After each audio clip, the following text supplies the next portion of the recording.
listen to records, smell the cover, read all the verses. Tell me about your favorites on vinyl and vision.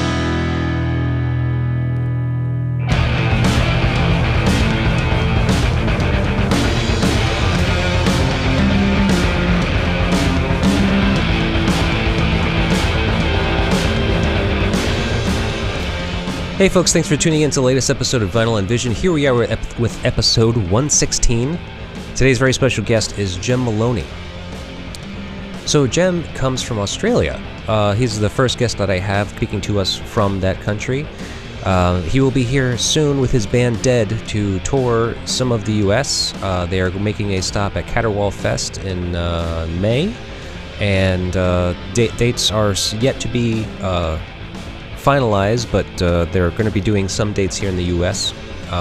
So I encourage you to visit the links that I will be providing to find out more information about Dead and We Empty Rooms, the label that he runs. And, that will lead you to tour dates as they become finalized, and obviously listen to and purchase some of the music that they make and that Jem releases on We Empty Rooms. Very cool stuff. So they have a new record out right now called Burn Us Clean. What you're listening to right now is a song off of that album called It Seems We're Sinking.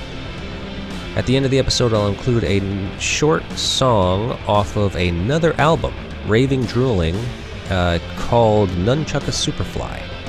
I wanted to play one song off of their new album just to kind of give you an idea of something that they do. And they are one of those bands that can kind of do anything. So the album of discussion tonight is Harvey Milk's A Small Turn of Human Kindness.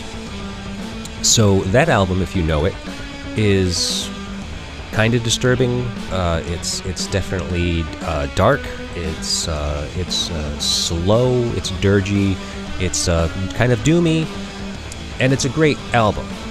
Harvey Milk I've just learned about them now because of this show, but they are one of those bands that can kind of do anything. So between all of their records that they have out, they kind of span a gamut. And so Dead is very similar in that regard. And so if I can play you any music by Dead, you'll hear very different things. And so that's kind of why I'm trying to play you what I am playing you. The last song, Nunchucka Superfly, at the end of the episode, is actually a song that Creston Spears of Harvey Milk performs on. And that's why I'm including it. Jem mentions it later on in the discussion, so you kind of hear how that comes to be. But I mean, it's interesting to speak to somebody about an album that's important to them, where they actually have been able to work with some of those people that are in that band. And Jem has had that opportunity, and so he does speak about it closer to the end of the episode.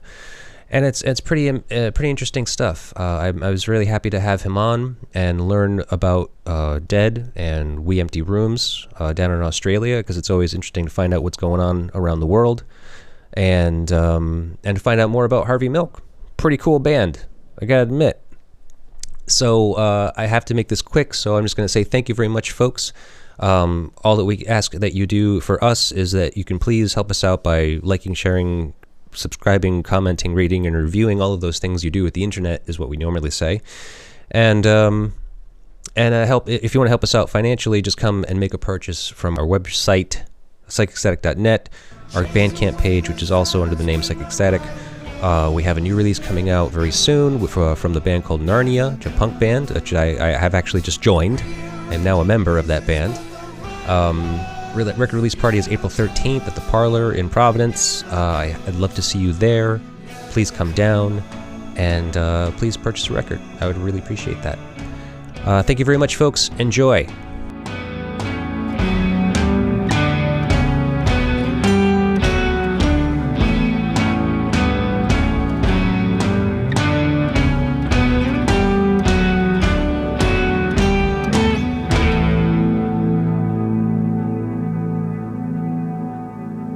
Hi, Jem Moloney. How about you?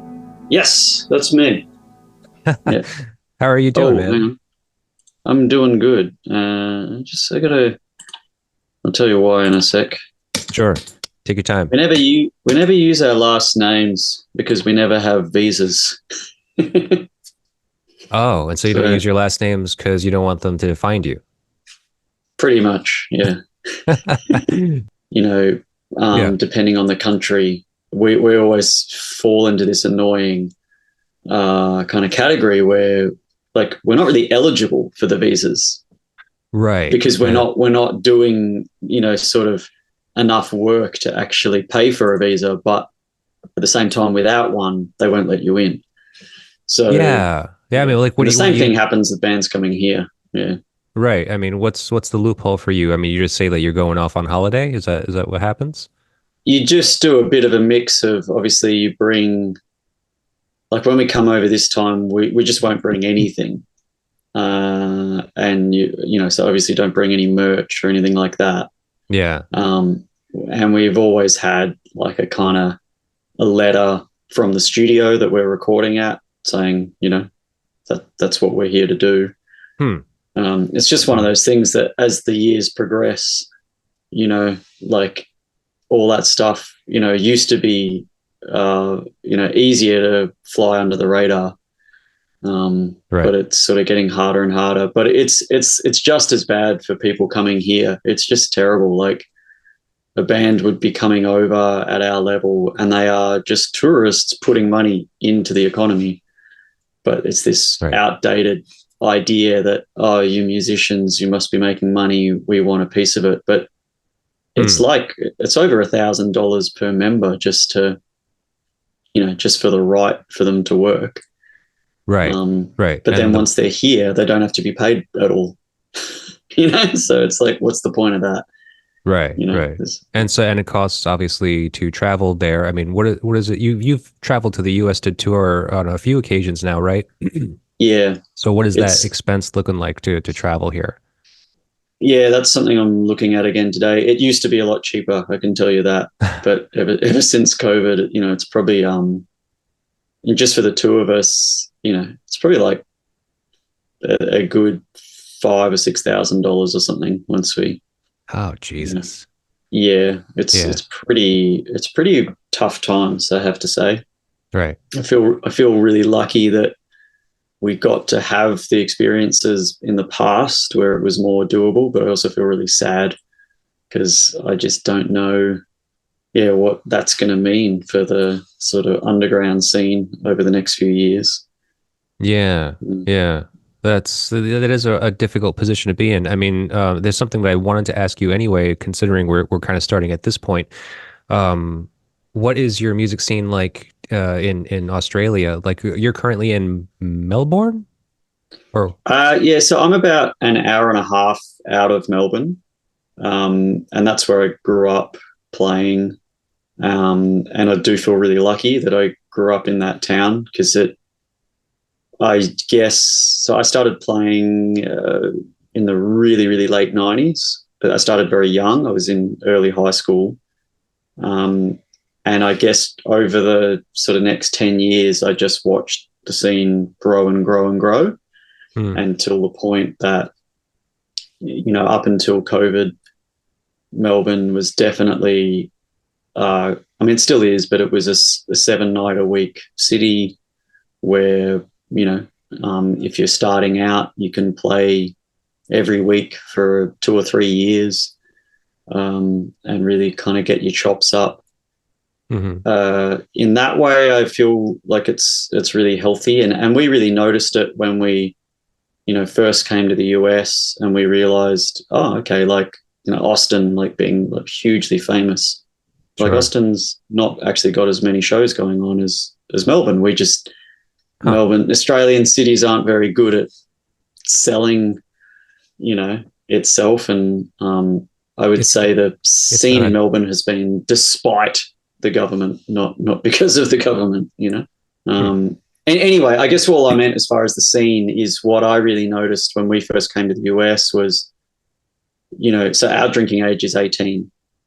hmm, So that means if you think about that means that all ages shows are much harder in a way uh, to kind of make viable, because what sort of happens is kids in high school, they might like music, but they're still kids and they're a bit shy, and they're not necessarily, there aren't that many high school kids that are organized enough to, book a venue. Sure. And then the day they finish school, they can legally go out and drink. So they don't really give a fuck anymore about trying to support an all ages scene. They just go to the pub, Right. Sure. Huh. And I always really struggled with that, because I see it as, particularly in this day and age where accessibility and inclusivity, they're almost buzzwords, but we still exclude kids from coming to shows for no good reason, except for the fact that, the whole thing's based around drinking. Right. So when we came to the States, what we really noticed, which was great, was, okay, because of that extra few years, the drinking age being 21, all ages shows are much, much more common, and they're healthier, and they're,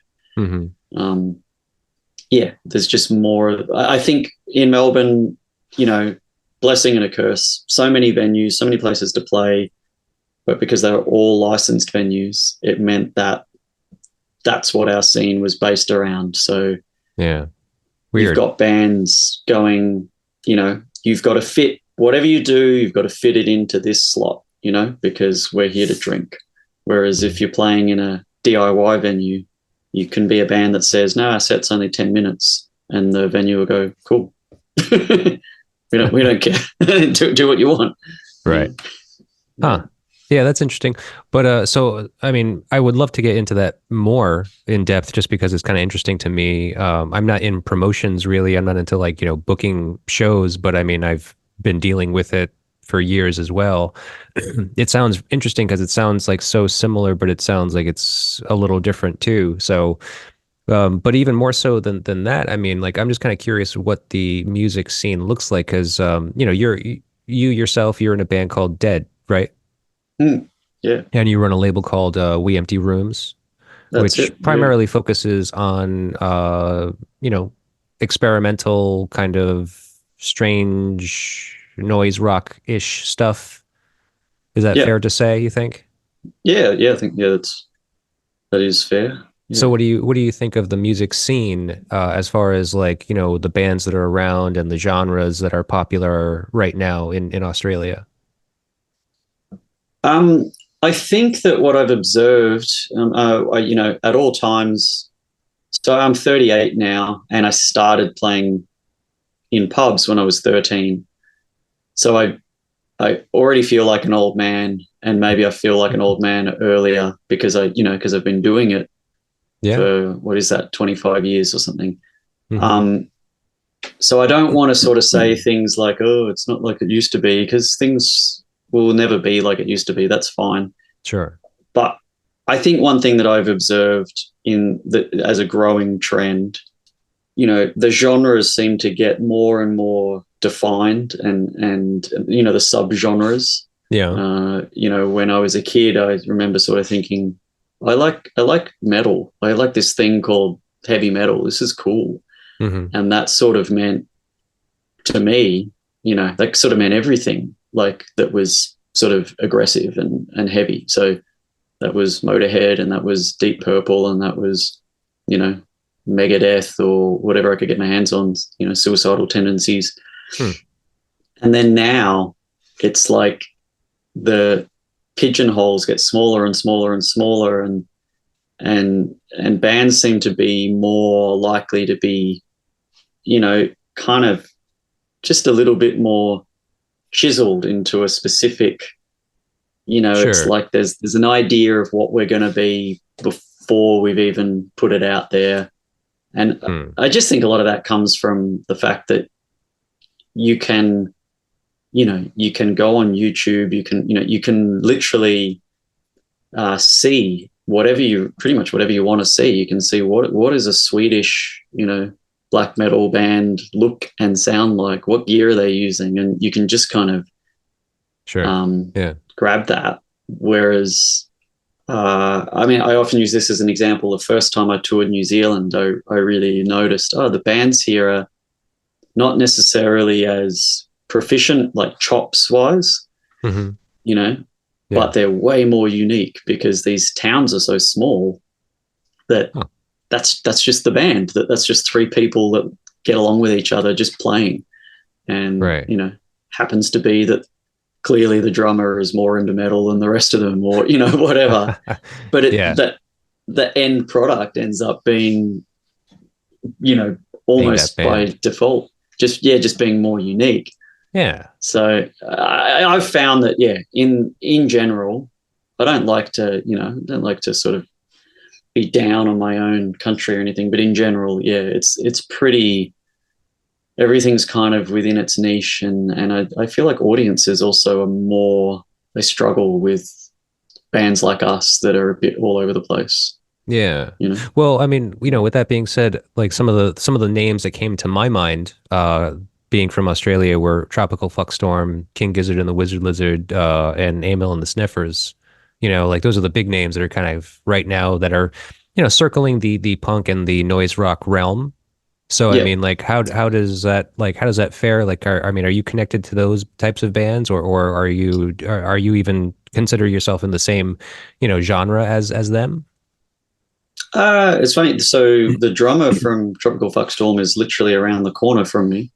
Oh yeah. Um, and actually, we record a lot of our albums with their recording engineer as well. So I have known them for a very long time, all the people in that band. Hmm. And I would say a few things. So the first is that they were in a band called the Drones, who were a really big deal in Australia. Yeah. But for whatever reason, they didn't seem to like make an impact in the US. And that seems to be almost a strange phenomena that happens here often, which is like if a band gets big in Australia, it's very hard for them to then go over to the US and kind of repeat it, like Yeah. I think it's partly because like it becomes really expensive for them to do it, because if they get big here, they sort of have a sort of production cost, and then to take that to a new place that couldn't care less. Anyway, so I've gone off the topic, but I think Tropical Fuckstorm are probably one of the few that, to me, they really buck the trend. They They're they doing really sound well. like Yeah. they sound like they're doing their own thing. I think they've done a rare, like the fact that they already had a big band that were a big deal, that were winning awards and all that Mhm. sort of stuff, and then ended that band, which usually that's a fucking terrible idea career wise. Like you think how many bands do that and Right. then start a new one. Like, Well, that wasn't their but choice. I mean, they lost a primary member, right? I believe they stopped playing as the Drones pretty much before Oh, Mike okay. passed away. All right. Yeah, Um, I'm not too familiar yeah, with their history, but yeah, I assumed it had to do with tragedy. and Mike was sort of not. Yeah, not, I mean, Mike was a really beautiful man and a great drummer. He played in one of my favorite bands, Legends of Motorsport. But he wasn't an original Drones member. Um, anyway, they have managed to repeat that success, and they really just do their own thing, and I applaud them for it. They seem to be the exception, whereas every other time someone Hmm. from overseas, like every other Australian band that seems to be doing well, is like you mentioned, Amel and the Sniffers, Gizzard Wizard, or they're all very niche bands that are kind of they have a Yeah. very they have a sound that you can recognize straight Sure. away, Sure. and you know that they're not going to surprise you. Hmm. Whereas with Tropical Fuckstorm, what I do love and respect about them is, anything could happen. I don't necessarily love Okay. it. Like they did a cover of 1983, the Hendrix song. Yes, I heard that. Yeah.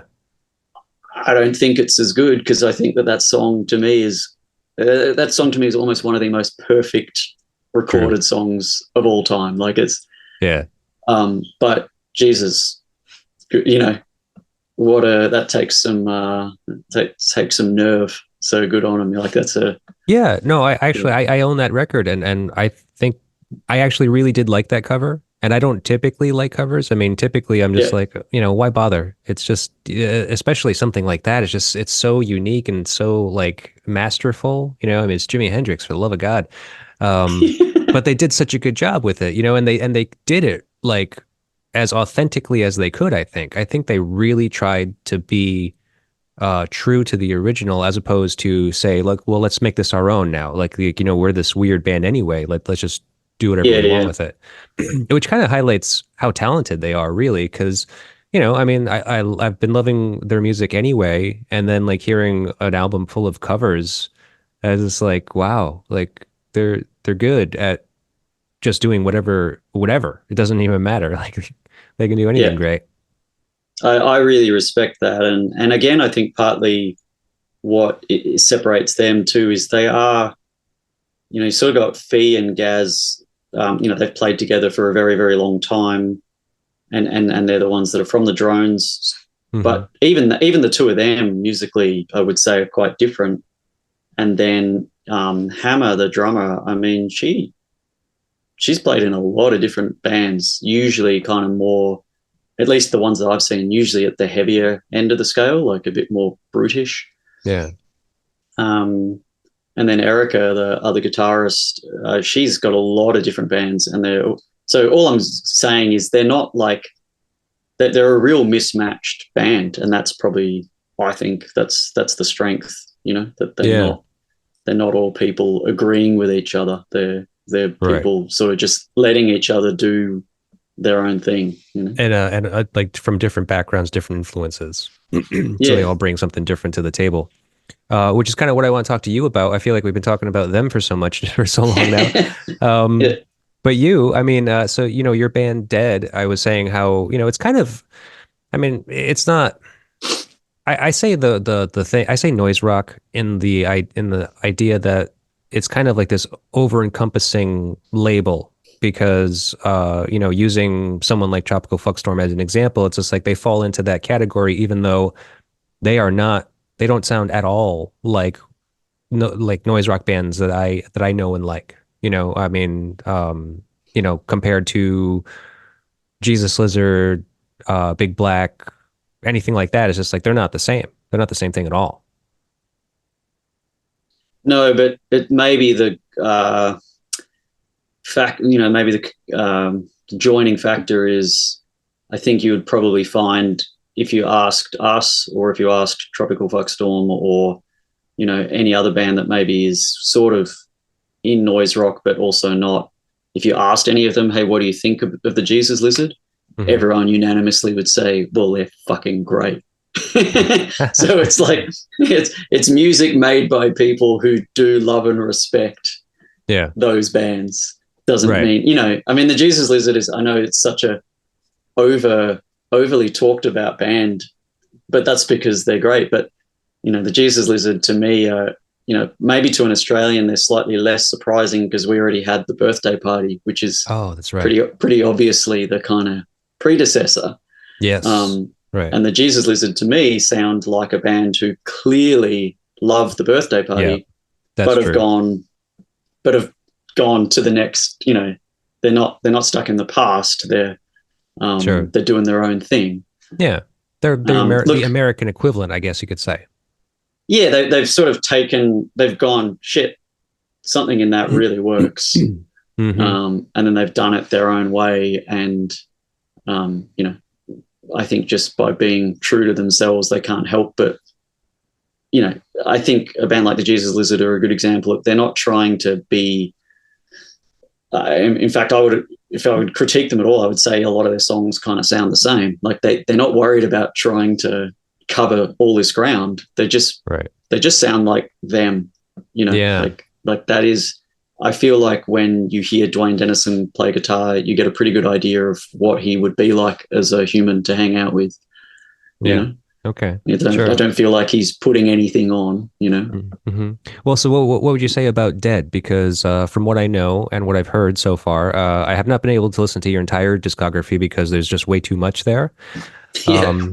But it's you and your friend and label mate Chase, right? Yes. So it's Yeah. just a two piece, Yep. and it has Yeah. been right along ever since the beginning.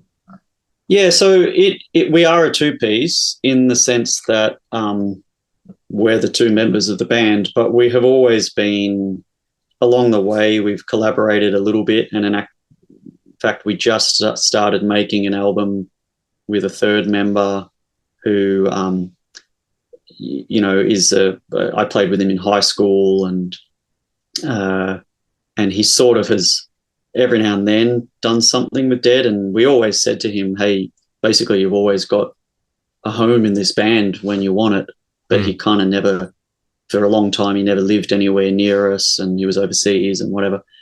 But essentially, yeah, it is the two of us, but I suppose in the way, I'm trying to think of an example, in the sense that we're the people driving the band, and the reason that it became the two of us, I mean, prior to Dead, we were in a three-piece, and Jace was on guitar, and that band, and like so many bands, we couldn't move at the pace that me and Jace wanted to, because it's hard to convince more than two people to lose a lot of money, sleep on a lot of floors, get abused. Right. You're asking a lot of people. So we then said, all right, we'll start doing something as the two of us, but we never said, and we want it to be a two-piece. It was always open to other people being involved. But the reality is, like I said, at our level, it's hard because we can't say to someone, hey, come and play with us for a while and we will pay you this wage. Right, which would be nothing. Yeah. So long story short, we collaborate as well. And we've done a few albums with third members, and we'll continue to do that. But we'll continue to, when we come to the US, it'll be just the two of us. And, we'll kind of just always, basically until one of us dies, just keep doing that, Yeah. Okay.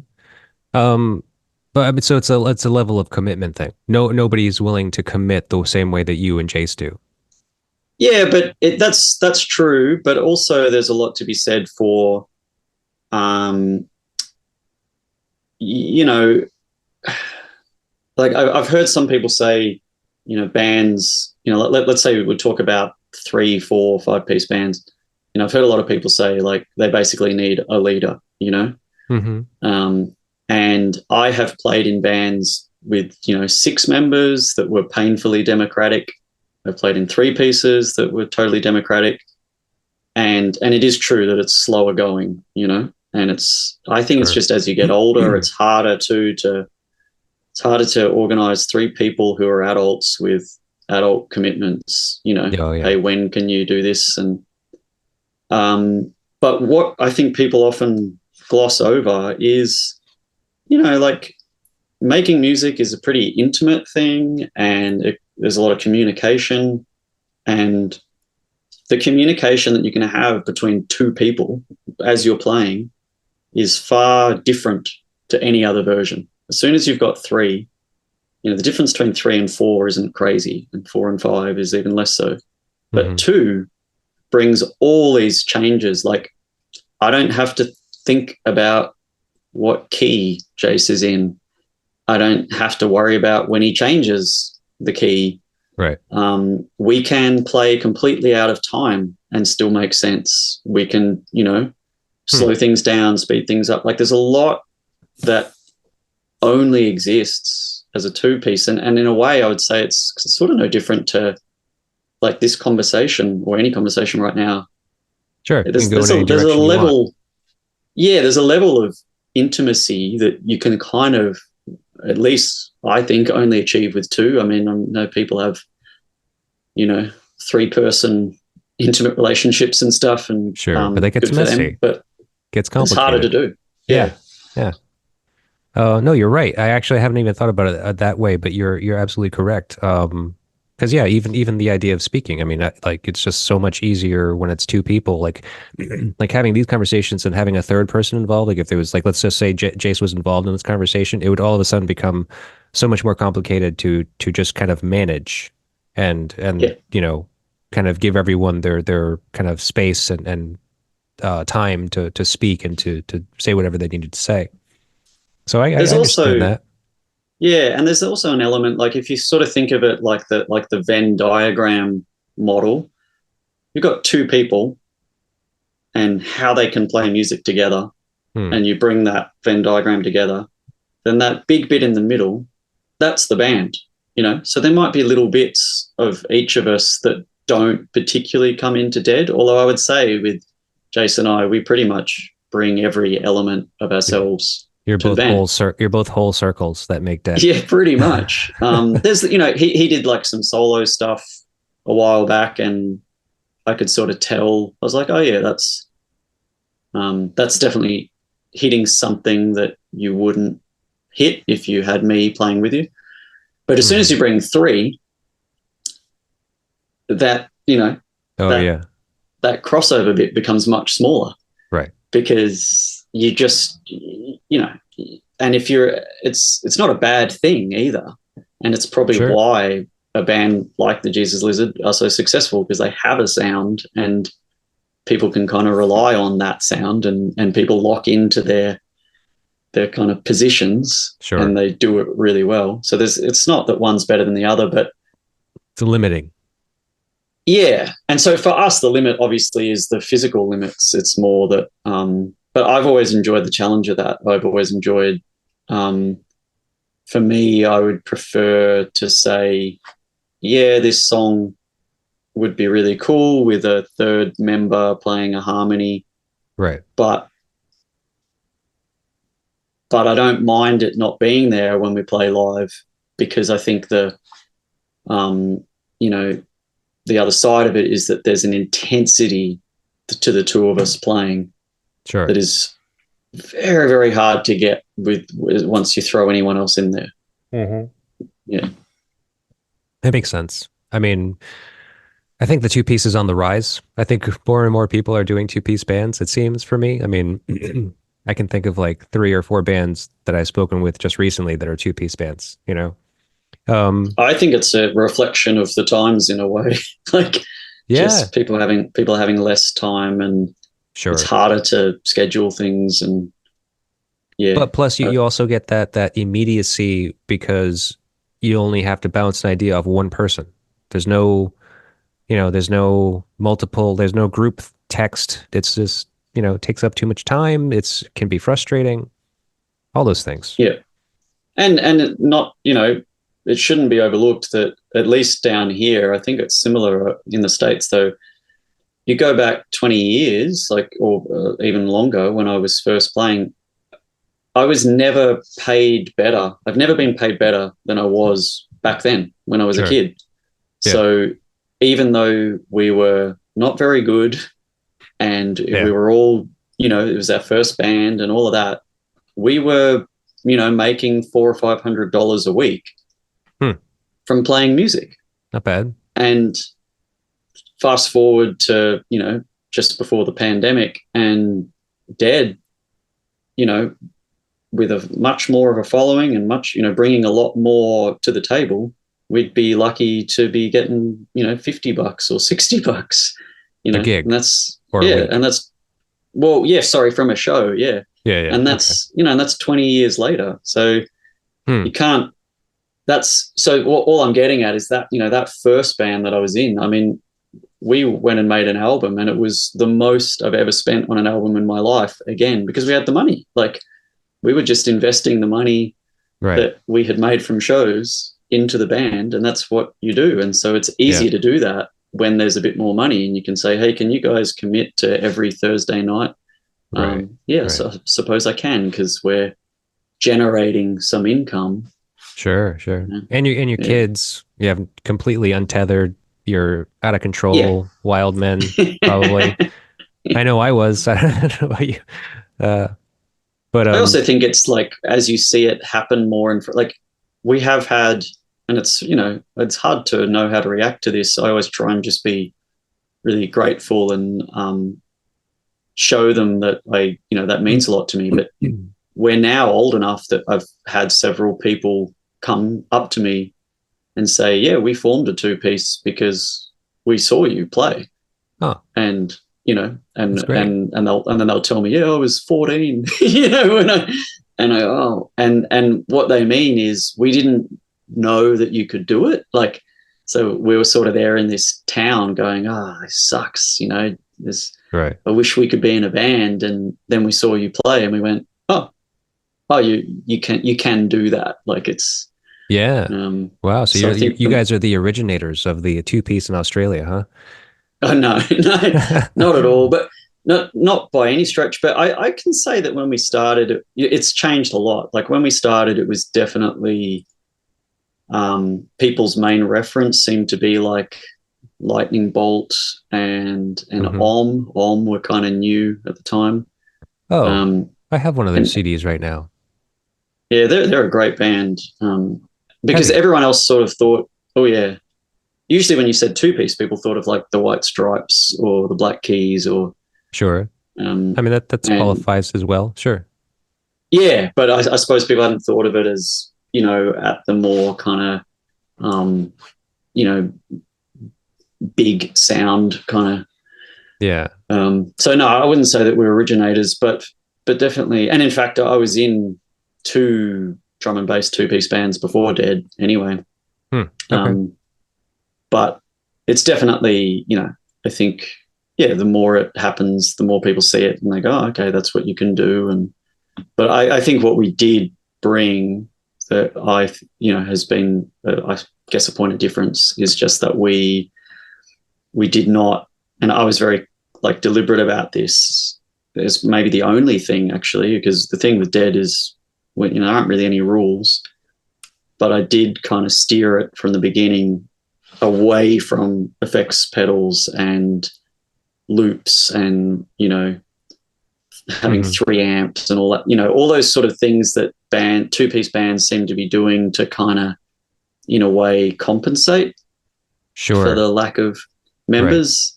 Right. Yep. Our approach was it was almost just like, well, if everyone's doing that, let's do the opposite. And that's what will be, what's different about us is there are no loops, there are no crazy delays, or it's just that it's way more. I find it way more intimidating to listen to a band where I can hear all the mistakes and I can hear the gaps and I can Sure. I love that stuff. Yeah.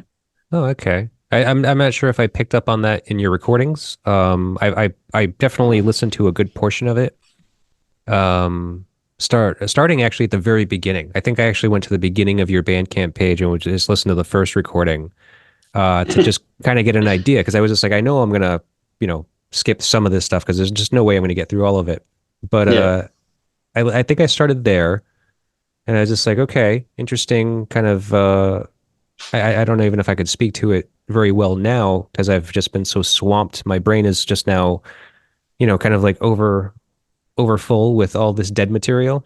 Because it was also compelling that not only the music, but it seems like you guys always work with like a concept. Like there's something that you're always kind of challenging yourself. Like if you think about the new record that you put out or you're putting out, Burn Us Clean, correct?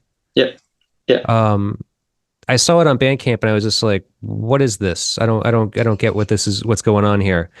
And then I was looking at it more closely. I was just like, oh, okay. So you're releasing a full-length record, but as the physical copy of it, as the physical, whatever you want to call that, the physical media, you're releasing it as a box set of 9 individual split singles with friends, bands, or label mates being the B-side to each single, which is basically a song on the record. Yes. Yeah. That's insane. Where did you get this idea? Well, that just reminded me of something that I feel is important to kind of acknowledge. Sure, which is, please. You mentioned like the noise rock thing, and I always feel like I don't, honestly, with genres, I don't care. Like if it helps someone, we always have to categorize things in our brain. So I sort of, right. I can think of bands as being like, oh, they're the Minneapolis bands, or they're, like you sort of, it helps you sort of compartmentalize them. Sure. So if the noise rock community will will have us, then we're happy to be there. But we have no interest in, like fitting in or playing by the rules. Right. But it just reminded me that I think most of us at some point are joined by Conan Neutron, and that's how I came to know this podcast and many others. To be fair, I just wanted to give that shout out to him. Sure. But one thing that kept me going when I started this project was my knowledge that he had done something even more ridiculous, because he did a series of 12.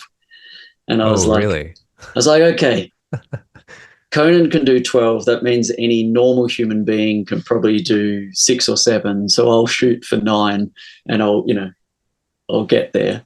Wow. Okay.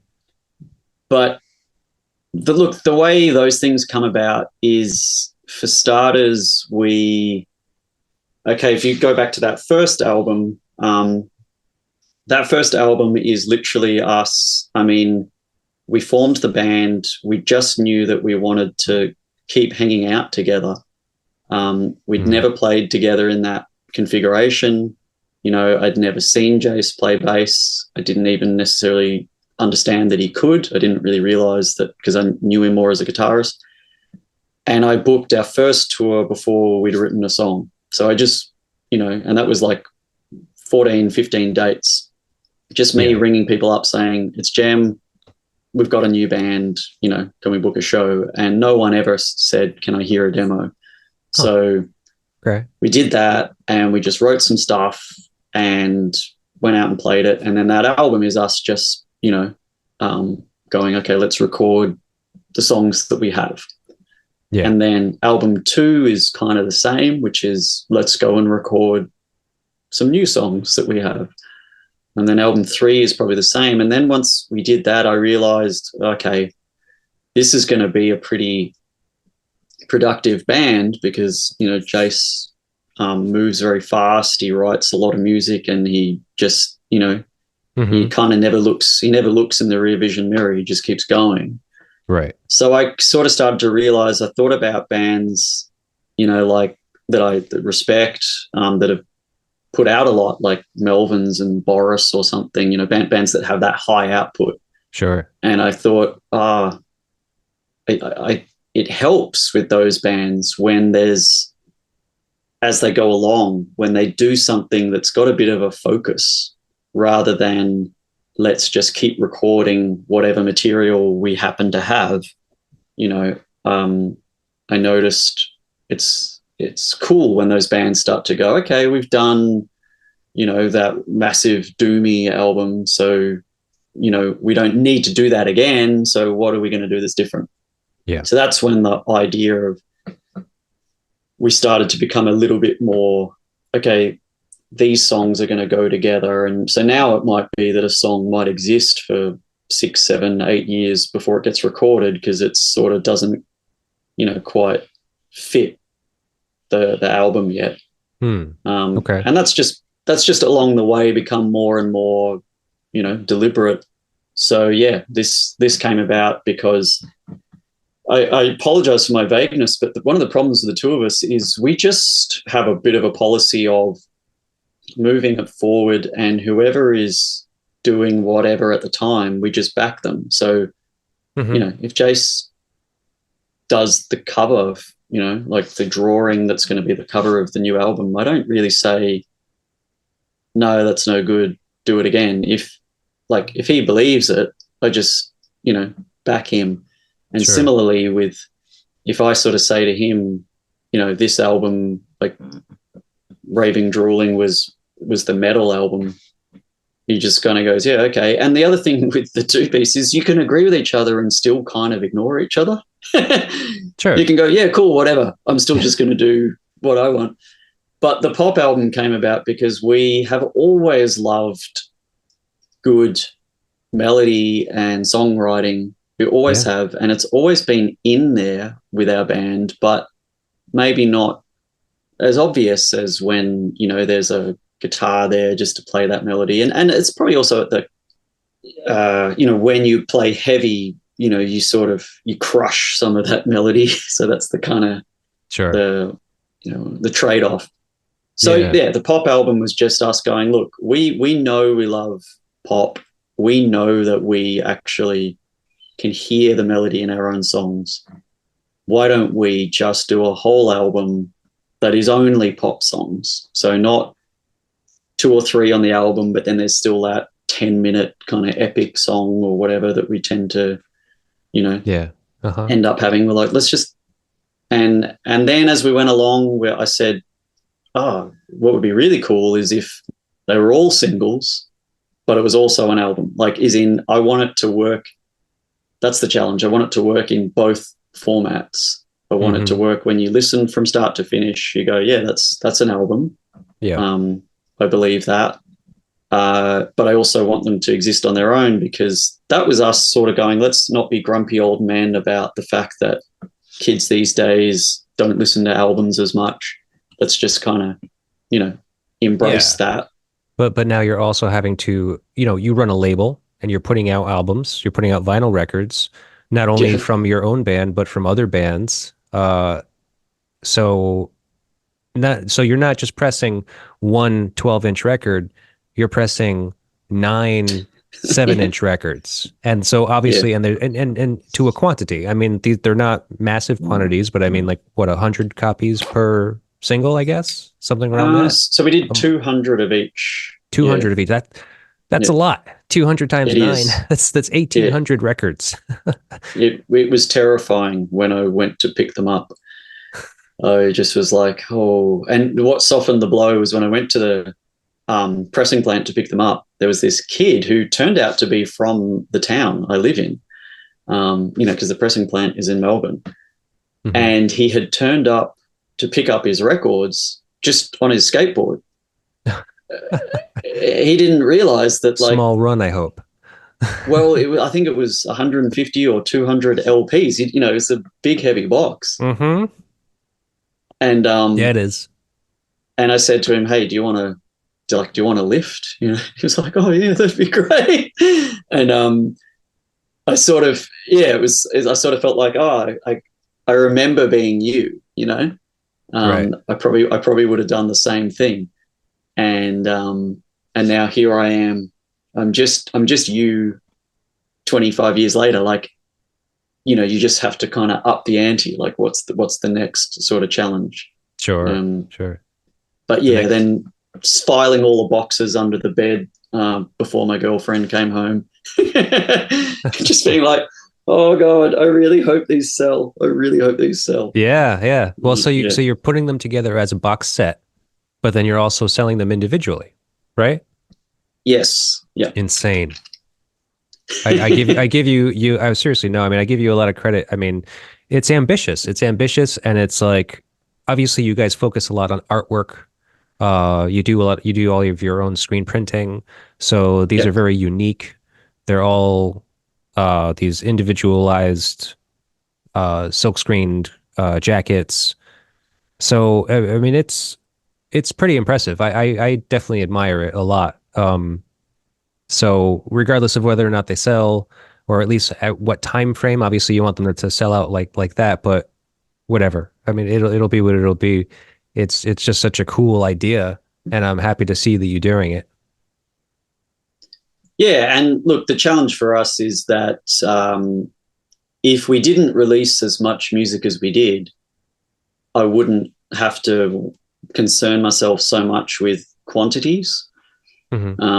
But the problem is, because we keep releasing new material, every time you release a new album, that drastically, the sales of everything prior to it just drop. Because most people at the merch desk at a show just say, what's the most recent album? Sure. So, I've always found it hard to just tread that line. I don't want to have records, sitting in storage. I don't, and because we do a lot of handmade stuff, I don't want to make any more than we have to, but I also don't want to, like, I have no interest in, like, manufacturing scarcity, so it's hard because every now and then someone sort of gets in touch and basically wants to buy all the old stuff, and I kind of go, I don't really more have of any those. copies of that. But at the same time, it's like, Dead is like a train. It's just like, just jump on wherever you can. Yeah. Everything else is still there on Bandcamp, so it's not like you can't listen to it. You can download it. Yeah. Um, Yeah. But they and want the physical copy, which is nice. I mean, it's nice to know that fans at least want to be able to have like a physical copy, whether they came in too late or not is it's whatever. It is what it is. I mean, you could probably check eBay or Discogs or something, if if they yeah, really want it. Yeah, you obviously want them to go through you, but whatever. There's only so much you can do. Um, but I want to speak more about kind of your band and you personally. You're mentioning how your band Dead tackles different genres, okay, and that's not, and and I respect that as well. But so we're here tonight to speak about a record that was important to you, and your choice was in that same vein. You chose Harvey Milk's "Small Turn of Human Kindness," and Harvey Milk is one of those bands, it seems, because I didn't know them prior to you choosing this record, and me diving in and doing all the yeah, research. But they are very much similarly a band that just does whatever the fuck they want to do, it seems. mm, Or we're a yeah, band, I guess. I guess it's not. yeah. I guess they have officially broken up. I don't know. It's kind of hard to say. It is hard to say, but it seems unlikely that they would create more music, at least at this point in time. Yeah, Right, right. So yeah, Creston Spears is the kind of head honcho of Harvey Milk. He's known as the main songwriter, I guess, of that band. And he has gone on to release a lot of his own solo work. He has his own Patreon page, which is just all his own work, and obviously through a monthly subscription basis. And you actually got to work with him. You actually released two of his records. yeah. I So did, which is sort of hard to. It seems not real when I say that out aloud, but yes, yeah, that's for someone being yeah, obviously very important to you and you're influential to you, a major influence, right? So um, I have to say two things before we kind of get into this is that um, very, very hard to do research on this record. I don't know if you're familiar with that or have tried it yourself.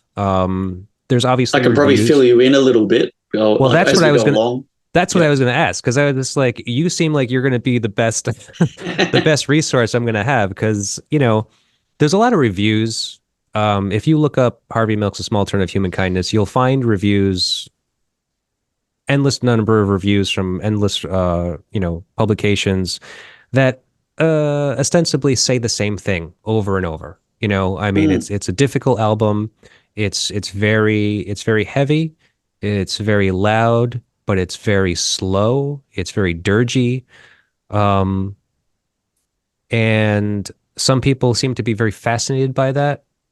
Um, I'm kind of fascinated by the element that of like this slow, dirgy music, and I noticed that Dead had dabbled in that as well. You guys kind of sometimes do some songs that are similar in this similar vein, right?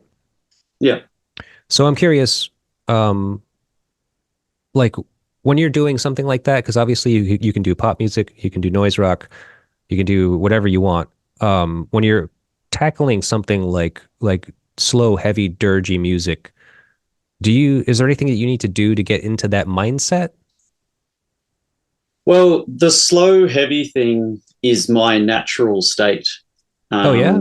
So when I first met Jace and we started playing together, that was the first time for me I really had to tackle music that wasn't in that vein.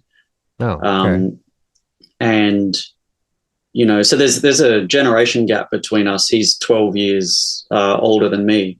Oh, okay. So when we started playing together, we had very different, kind of histories. We had very different music that had influenced us.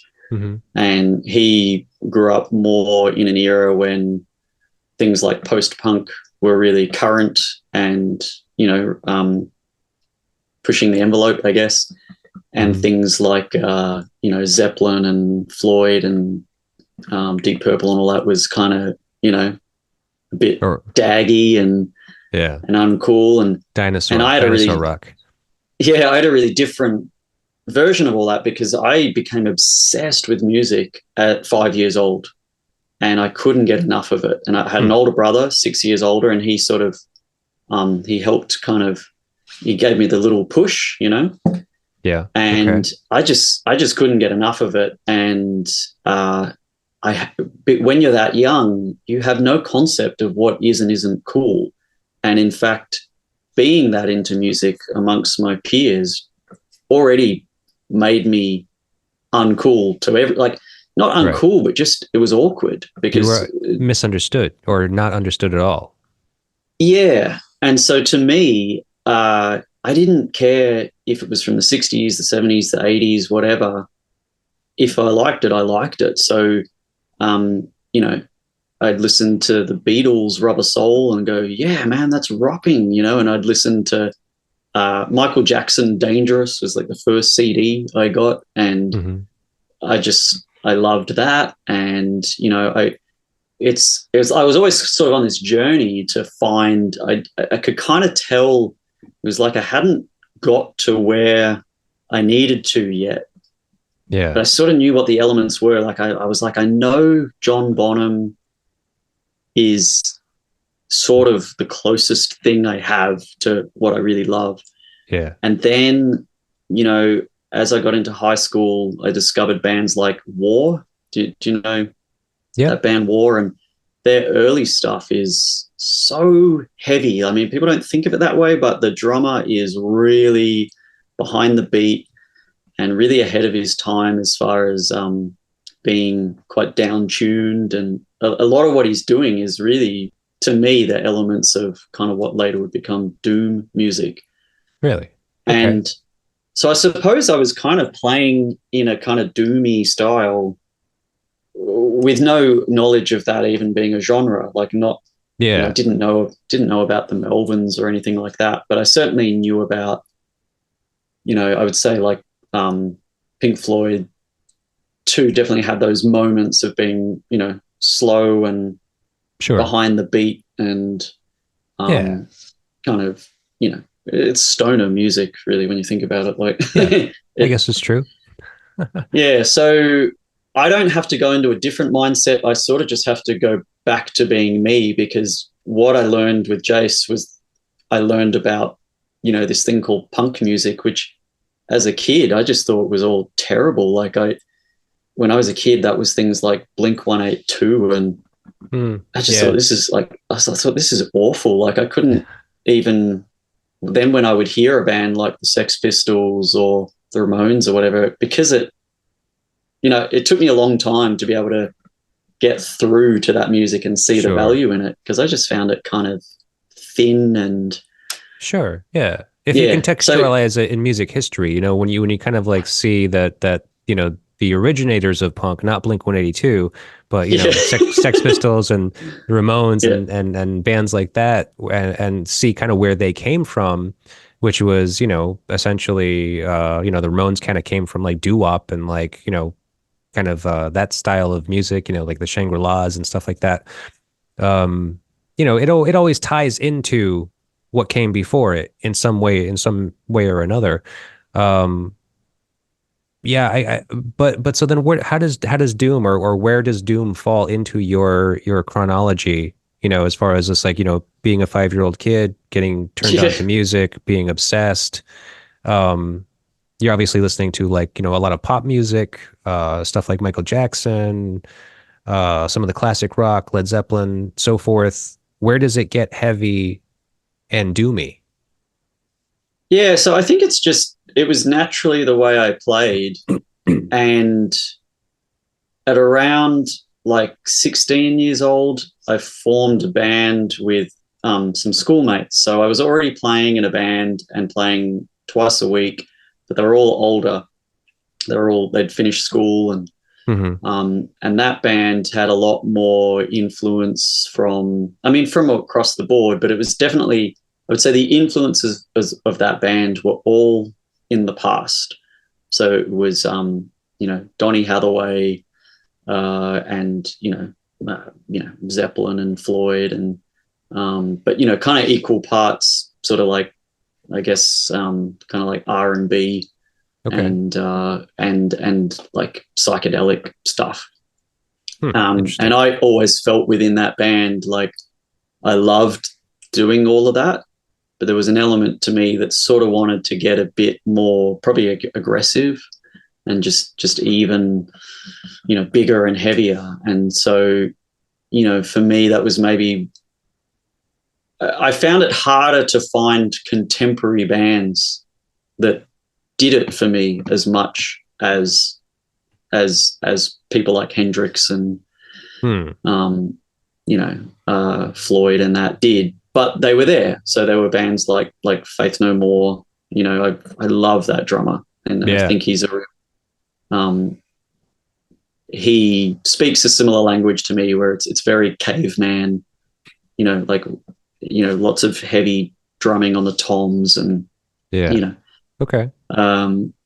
But of course, in high school, like, we didn't have access to anything further underground, because if a band like the Melvins or the Dwarves or anything at that level below, as far as popularity, if they came to Australia, like, we would never be able to see them anyway, because they would play in overage venues, and every now and then we'd get a little snippet. Like, I got to see Mr. Bungle play an all ages show, and Oh, cool.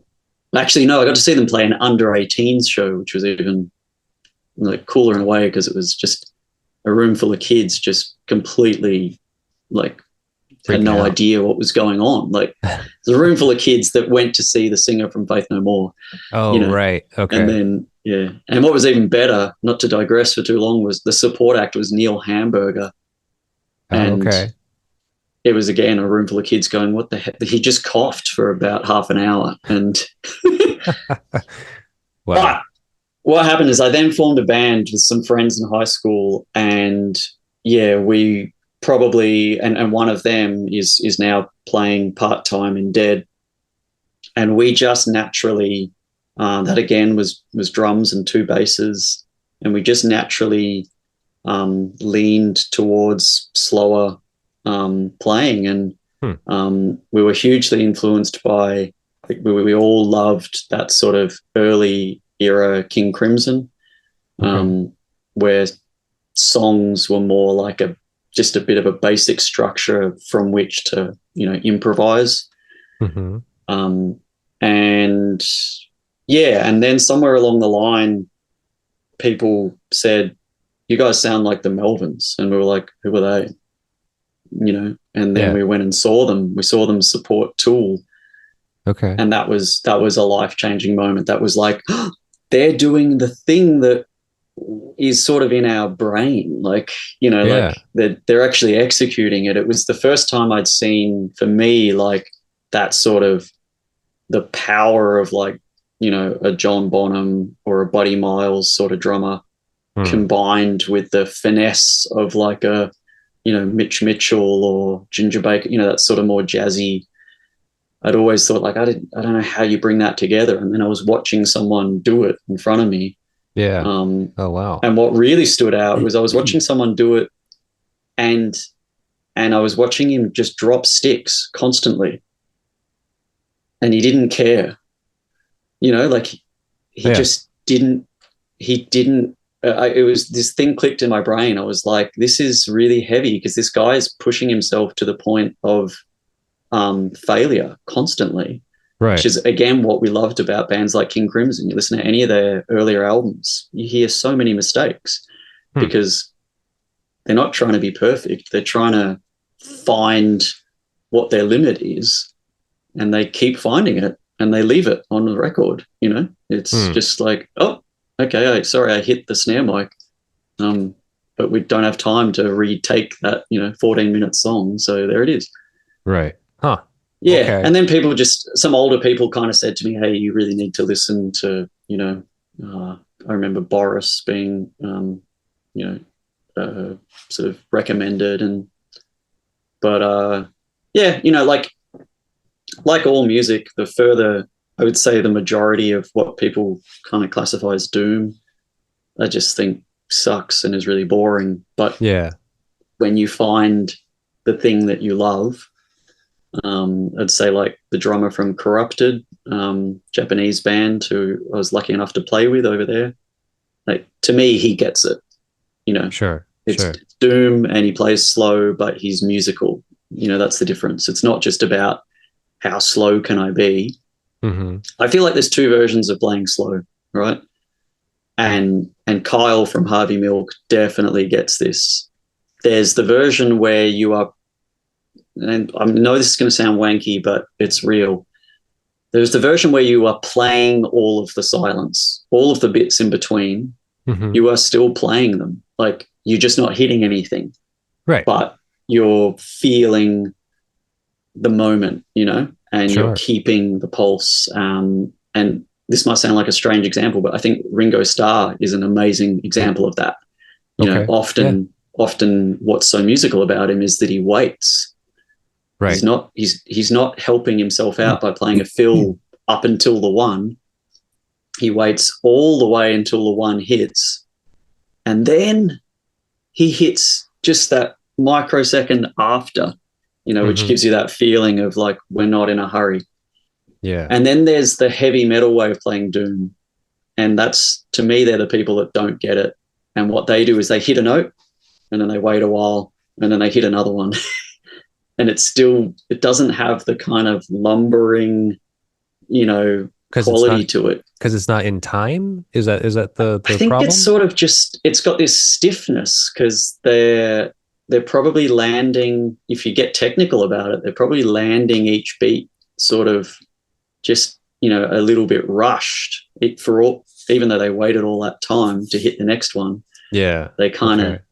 There's no soul.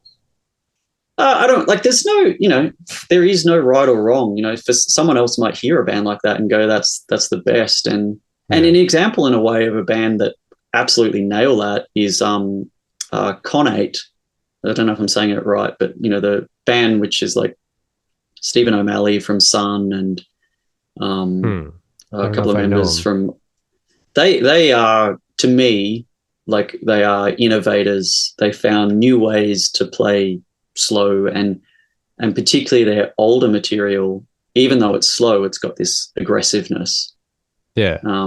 Their later material is, I think they're a band that just, only got better with age. Their later material becomes more almost like, dare I say, jazzy, like sure, but still really slow. And so there's no wrong or right. For me, they are a band that they don't have that sort of slow plodding kind of, version of doom where there's still a kind of groove.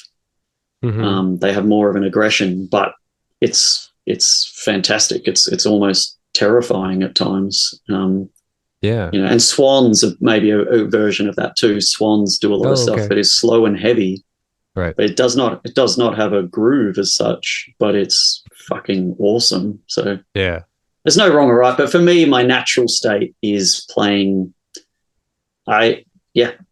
As a kid, I loved cannabis. I really did, and I think it shows, like, in the way I play. Yeah. I think, if you think of it, what drug does someone kind of like, what are they drawn to? Yeah. Some people are drawn to speed, and it shows in the way they play. Yeah, sure. Well, see, I get stoned and I like to go to work. I like to like start doing stuff. I mean, I don't like to sit still. I don't like to just sit there and just like, that's not fun for me. So it's and I can't do it anymore, by the way, but I still feel like I can, like it's not a good thing for me to do. Yeah. Sure. But yeah. Well, so now the question is, when and where did Harvey Milk come into your life? Yeah. And I could not love this album more, by the way. Like, I re-listened to it in full just before doing this interview, and because I really debated over what album should I suggest to you, and like, of course, I had a Melvins album, but I thought, look, everyone has a Melvins album, which doesn't mean that we shouldn't talk about them. And then I had a Nunchucker Superfly album, but I also thought, they're an Australian band that potentially no one that listens to your show, they might not know them. The thing about Harvey Milk that stood out to me is I thought it's the younger you go, the easier it is to have, a life-changing album. As a 7-8-year-old, Led Zeppelin 4 changed my life as it did so many people. As a 9-10-year-old, Soundgarden Super Unknown changed my life, because everything's new at that point, so. Sure, yeah. Harvey Milk would be, well into my late 20s. And I just think at that point, you've been playing it for so long that the longer life goes on, the harder it is to be truly have a record really hit you in that way where you go, this has changed my world. So I know the album had already come out and basically the band had for all intents and purposes stopped playing. And various people had said to me probably for a few years, like, you must love Harvey Milk, but I didn't know who they were. And it was probably like pre-Bandcamp. It was, yeah. So it wasn't necessarily easy to access the music. Sure. So then by chance, I just bought this album on vinyl. And I didn't know that it was their last album. So I started at the end, which is actually often how I like to do it when you can with a band. I starting with what's the most recent and sort of work my way back. Yeah. But then also kind of coming in cold to a band like Harvey Milk and having this be the first record you heard. Yeah. That's kind of wild too. I mean, so what was it about the record when you listened to it that was so compelling to you? I can tell you that, so, bought it on vinyl, and that meant that, which is an advantage to an extent, because it means every time I put it on, I had to be a little bit more present with it than you might with another format. Sure. I reckon I put it on and went to sleep to it like probably every night for 2 or 3 months. Okay. Weird. And my girlfriend at the time, who was relatively, we had just gotten together, I had no idea that drove her mad. Because I loved, up until that point in my life, going to bed to, I grew up listening to, late night heavy metal shows on the radio. And so it's always comforted me to listen to loud music when I go to bed. But I actually had to stop doing it when I was in a relationship with her. And now I sort of can't get it back. Yeah. But I honestly, the first thing that really stood out to me was I thought, I do not understand how this vocalist, I don't understand how this works. What is he? Yeah. How do you make that sound? And I just was struck by, I was like, the absolute, the backing of himself. I was like, how many people would have said to him, this is incorrect? There's nothing about the way he's singing that sounds, it doesn't sound like anyone else. I can't place it. Yeah. So for a long time, I didn't even know if I liked it or not, the singing. Okay. I just knew that it just really, I was so hit by the power of it, and then eventually it sort of clicked, and I thought, how could I ever have not loved this? This is so unique. And and then just the commitment to the music.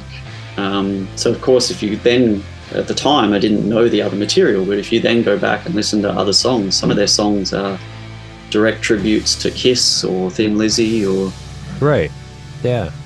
You wouldn't suspect necessarily that they would then go on to make this album, but it is, to me, just, it is so committed to, no one plays anything out of place. No one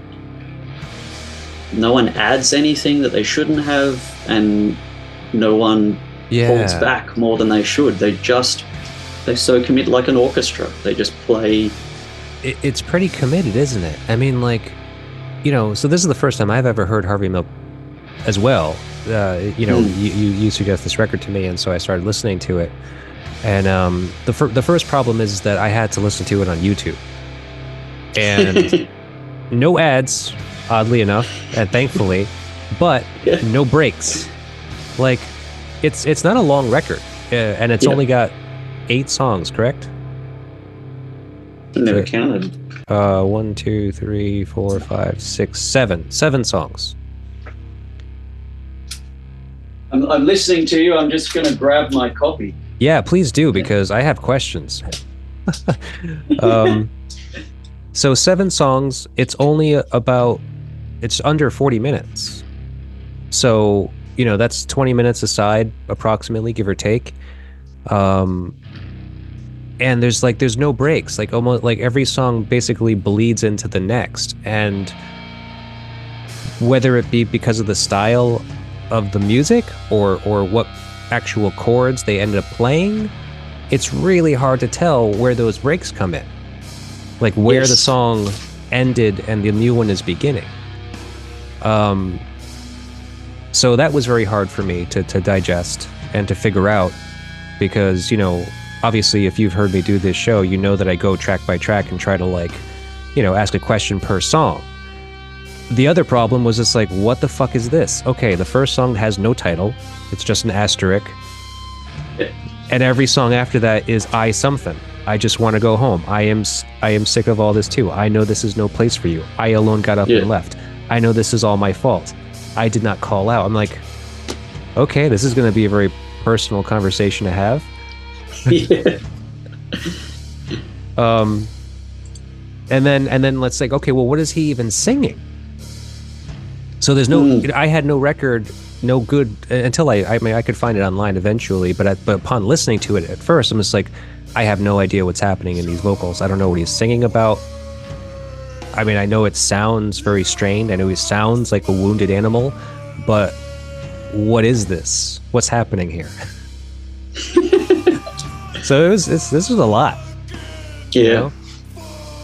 And then lack of information. So I'm doing research, and I was just like, okay, nobody's saying anything about this album. No one's mentioning anything about these songs.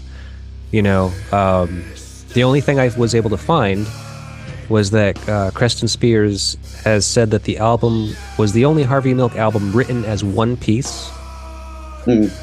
And also went into further detail saying it is essentially a rock opera. And then I found out that it was based on the very first record, the first song off the first record.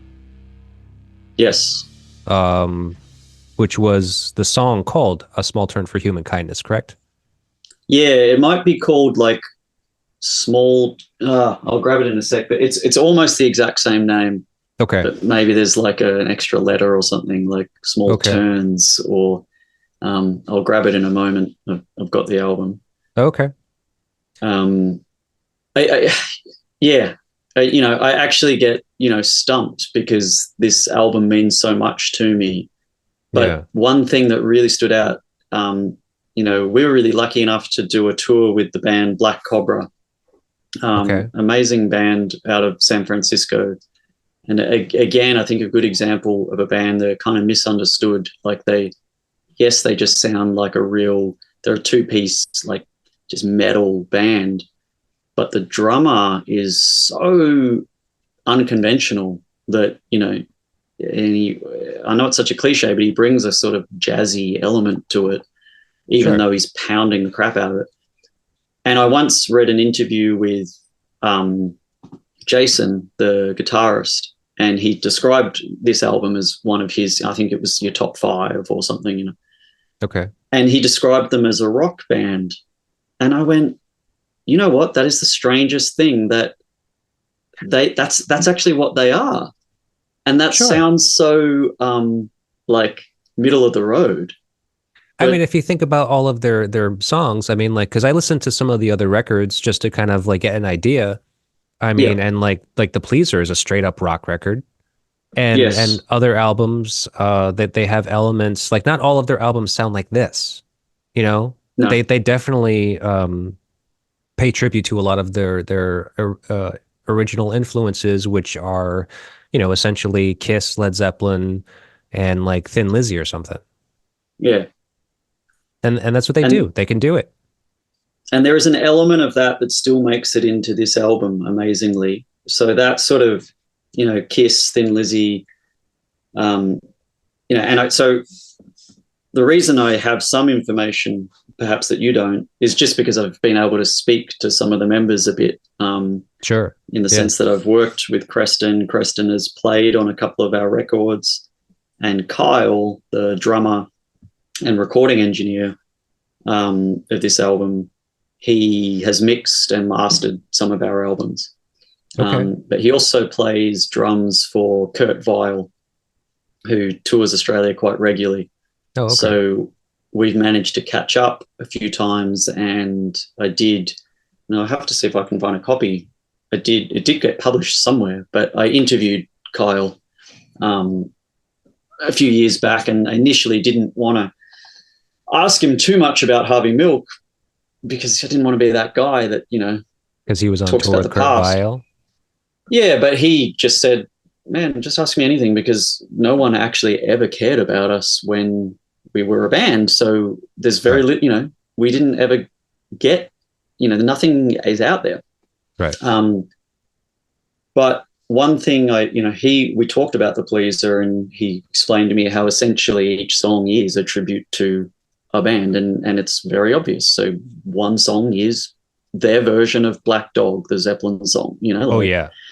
Very evident. and yeah, and one song is the Kiss song, and funnily enough, Kyle's not a Kiss fan. He was like, oh, that's that to Sure. me I never quite understood. But all I'm getting at is there is an element that, and this is Creston absolutely that brings it. There is an element of Harvey Milk that, for me, better than any other band I can think of, captures the feeling of being a kid with the door closed and the stereo cranked and a tennis racket in your hand, and Creston is amazing at that. He plays guitar solos and lead breaks that, just bring the joy of, AC/DC and Thin Lizzy and those bands that sort of really, played lead, guitar parts that were, yes, they required a lot of proficiency, but they also were, very musical and kind of catchy and made you Sure. feel something. And he's still, in this album, as bleak and intense and heavy as it is, he still manages to get in a few of those moments Yeah. where you, Well, where you go, you know what I think it is, oddly. I don't know if you've thought about this. I don't know if you've tried it. And if I just like played this in double time and fast forwarded it, it would probably sound a lot like a typical composition, like pop song. Because, like I said, this album is not very long for as slow as it is and for as few songs as are on it. So essentially, I think what happens is that each track is ostensibly like one or maybe two riffs, like your typical pop format. You have a verse and a chorus, maybe another verse and chorus, and that's like the very bare bones of a song. So I think that's what these songs are. They're basically like a verse and a chorus, but they're so elongated that they take up all this space and they take up all this room. But if you were to shrink it down and just kind of play them faster, let's just say, like you would hear the progressions easier, like they wouldn't sound so dissonant because this chord butt up next to this chord makes sense in your brain when you hear them. But when you put that space between them, you're like, how did we get here? Yeah. It's really weird. And without the breaks, I was just like, I don't even know when the song ended. So it's just like, so I was like, wait, is this that next song? And I'd have to check the time just to see if it was the next song or not. Yeah. I was just like, oh God damn it. It's just like, this is another song. So weird.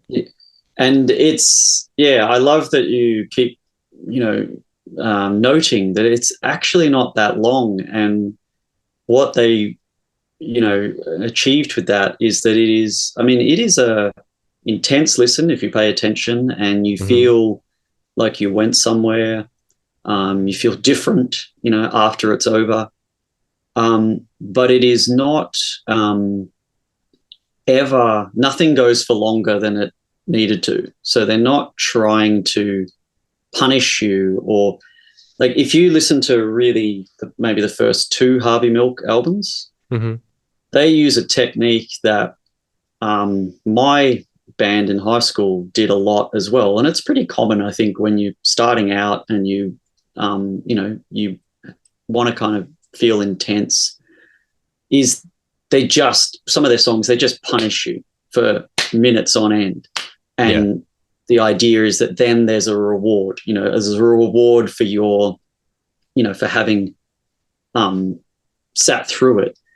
And that's something that is usually it connects with you more if you watch a band do that live, Hmm.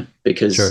but it's harder to translate on an album as being, it doesn't necessarily engage you the whole time. You sort of sometimes become aware that,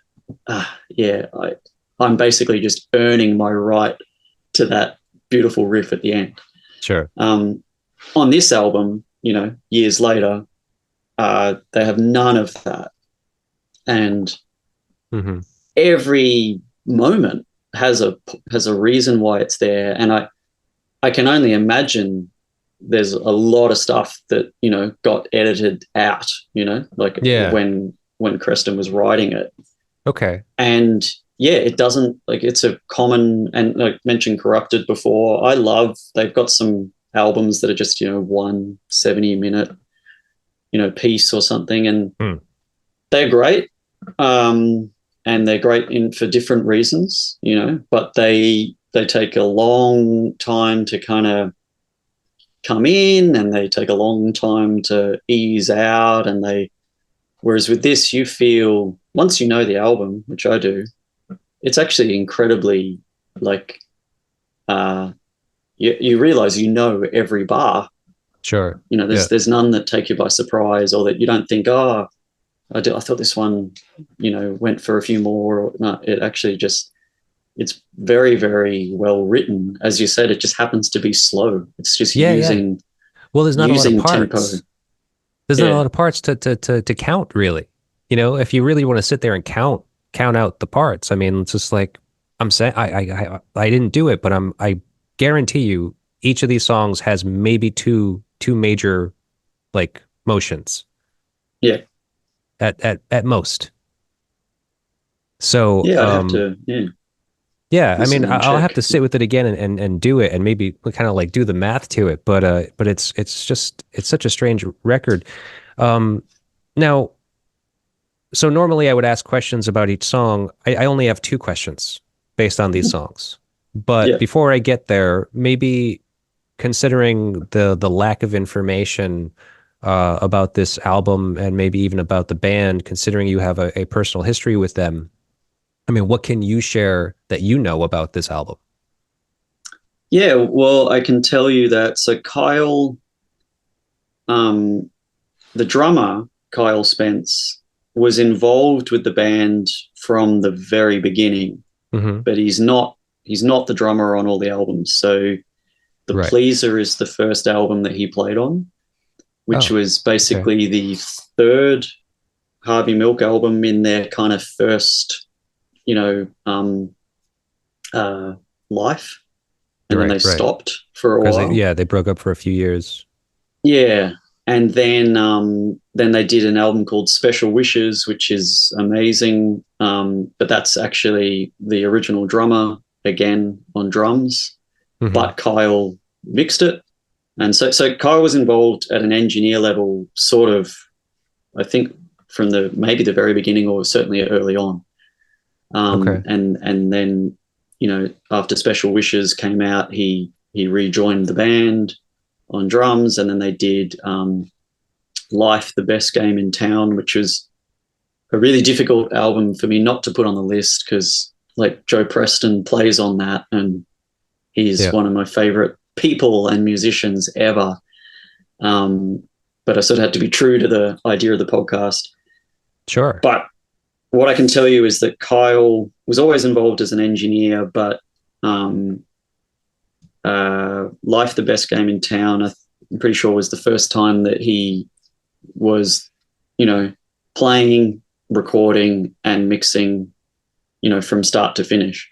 Mm-hmm. And then with this album, he also recorded it at his home studio. And really surprising to me was the fact that at this point, when they made this album, Steve Tanner, the bass player, was living in New York. So they would fly him down and kind of learn the parts and then sort of record them like the next day, which I just really struggled to get my head around because I was like, this album sounds like a band played it like relentlessly for 6 months and then, went and recorded it because, it's the sort of music where you can't fudge it. Like you have to know every little count, Right. Well, so did they track this or did they record it live? So I think they recorded the beds very live. Okay. But then, then there's two guitars on a lot of it. There's they Kyle plays like there's like a sort of synth that, or maybe it's not a Hammond organ, I don't think. I think it's a synthesizer. Yeah. It's actually in a lot more of the album than you realize. Like once you start to, it's really well like mixed in so that it's just giving everything more, girth. Oh, okay. Yeah.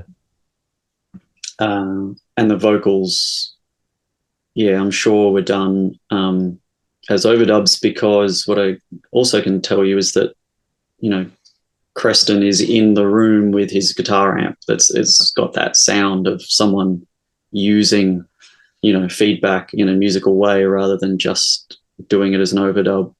Okay. I think it's a real feat of engineering. It's not the way that they recorded it. It serves the music so well. It doesn't get in the way. It doesn't try to be. I think it's really tempting when people make albums with big room sounds like that to sort of go, maybe go a little too far, and then it just starts to sound like mush. Sure. And they are just playing. They are playing to the sound of the room. Like that's what I really hear. Yeah. So the sort of decay on Kyle's bass drum hits and stuff are, it's like it's part of the timing, of the music. Sure. Yeah. I'm trying to remember what else I can also tell you that I remember Kyle saying it was the first time he really fully understood in order to capture Creston's voice properly. He just had to get the microphone a long way away from him, which is counterintuitive to, 99% of other vocalists, where usually when you record, if the singer backs off, more than a foot or something, usually the engineer will say, just step closer, like we're not really capturing you.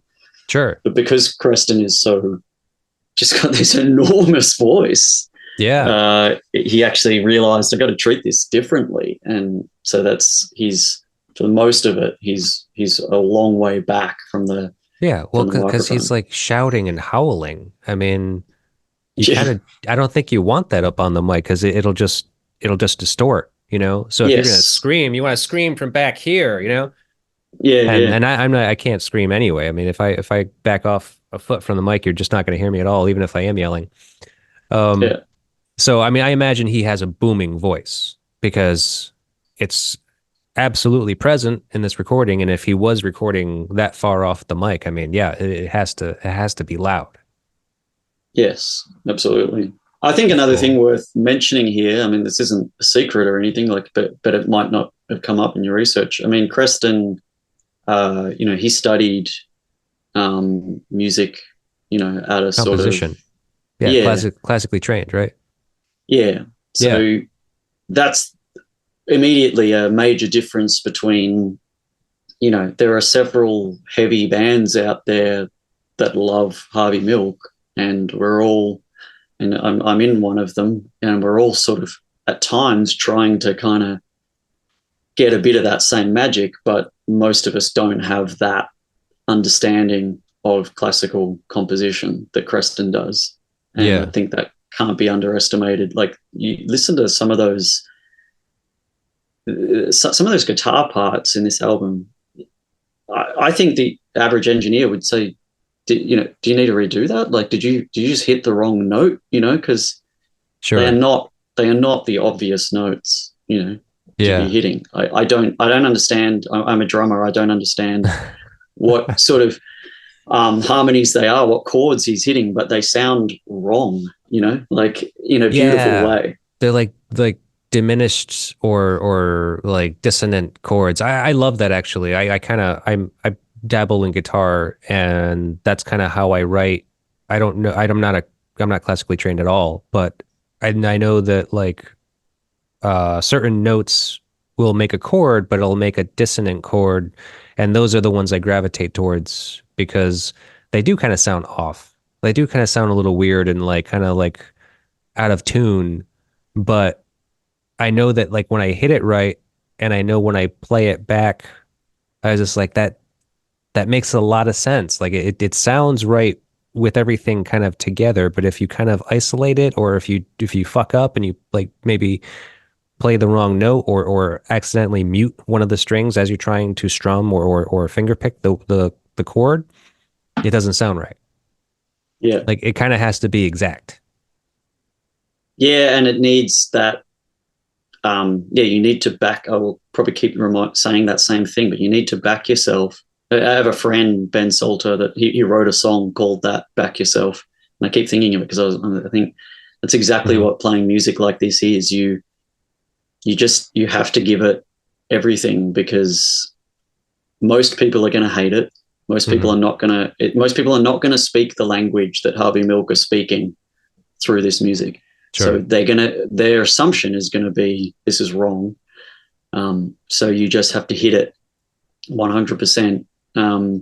Another thing, sorry, did we even answer the question that you asked? I didn't ask the questions. I haven't asked. Okay, let's go there. Let's go to the question, and then we'll see. Yeah. Well, okay. Well. So based on the songs, so I think that I already read the titles of these songs for you, and for everybody listening that might not know them. Oddly enough, I think all these song titles could be referenced to touring. You have the album in front of you, don't you? Yeah, and I'm looking at the lyrics right now. Yeah. So which of these song titles do you think best suits your mental state on tour? Yeah,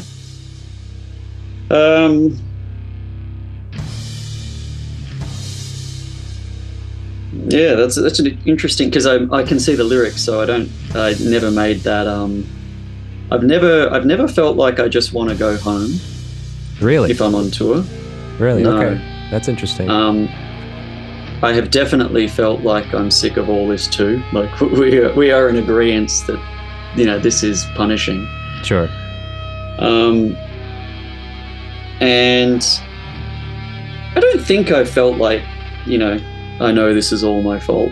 I try not to beat myself up, even if, Well, you always have Jace to fall back on. I mean, you guys are kind of doing everything together. Yeah, and we really do back each other up, I have to say. Like, I've never felt,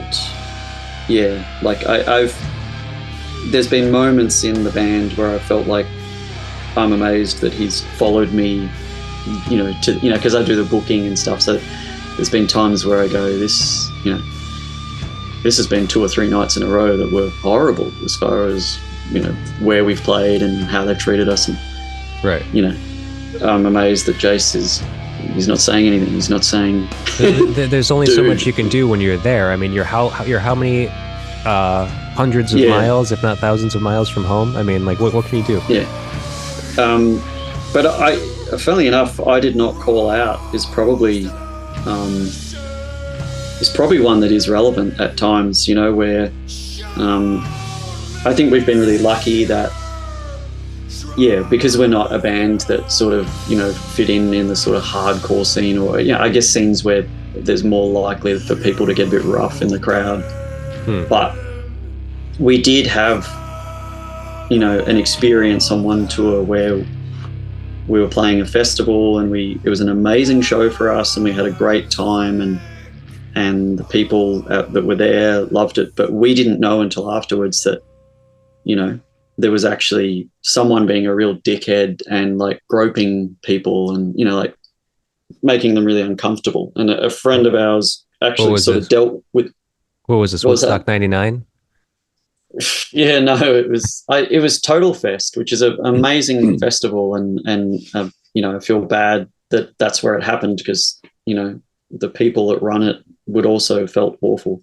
But that was a strange feeling for us, because it felt like this isn't something we've ever really had to deal with, and we don't relate to the idea that anyone would give a fuck what we had to say, you know, because most of our experience playing music has been that the majority of the crowd, you know, are hostile or wish we weren't there. Or so it took us a while to get our heads around the idea that actually in Dead, sometimes we do play to a room full of people who are listening to us, you know, who are, you know, we really had to switch our mode from, you know, head down to sort of looking people in the eye.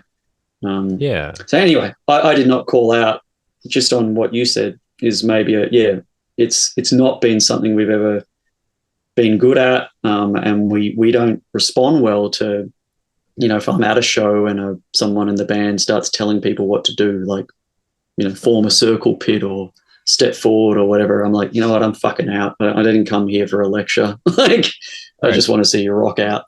But if it's a case of people doing shit things, then I think, now that I'm now admitting at 38, okay, I'm actually an adult now. So, you know, worth considering, what are the young people, you know, what are they seeing? You know, behavior-wise. You got to take responsibility, too, for some things. I mean, I think that, you know, what you're describing at this festival was out of your control.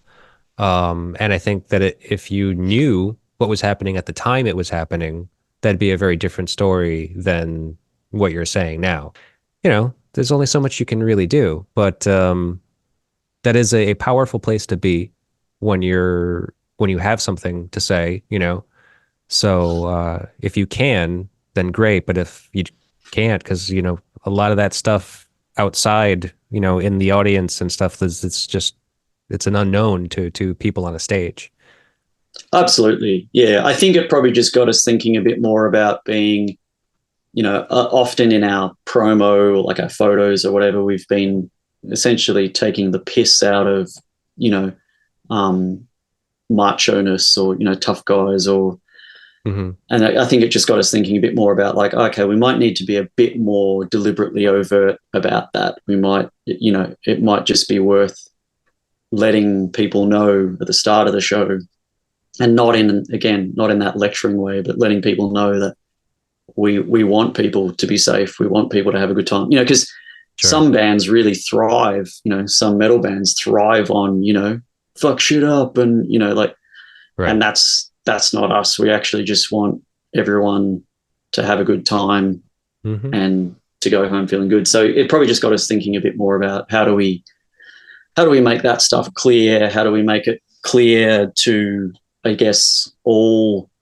kind of, you know, vulnerable or minority sort of status people that, you know, we want to be an ally, even if we don't look like we, you know, fit into your particular sort of, you know, scene.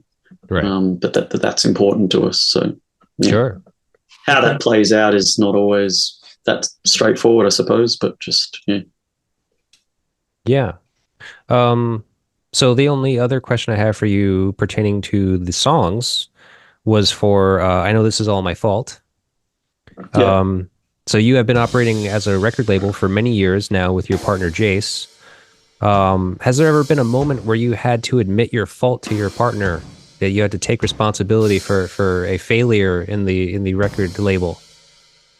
Oh, in the record label. Sorry, I thought you were talking about intimate partners. No. Your partner Jace. Yeah. Okay. Yeah, but in the same way, I think we always own them because we understand that, if it's a dead release,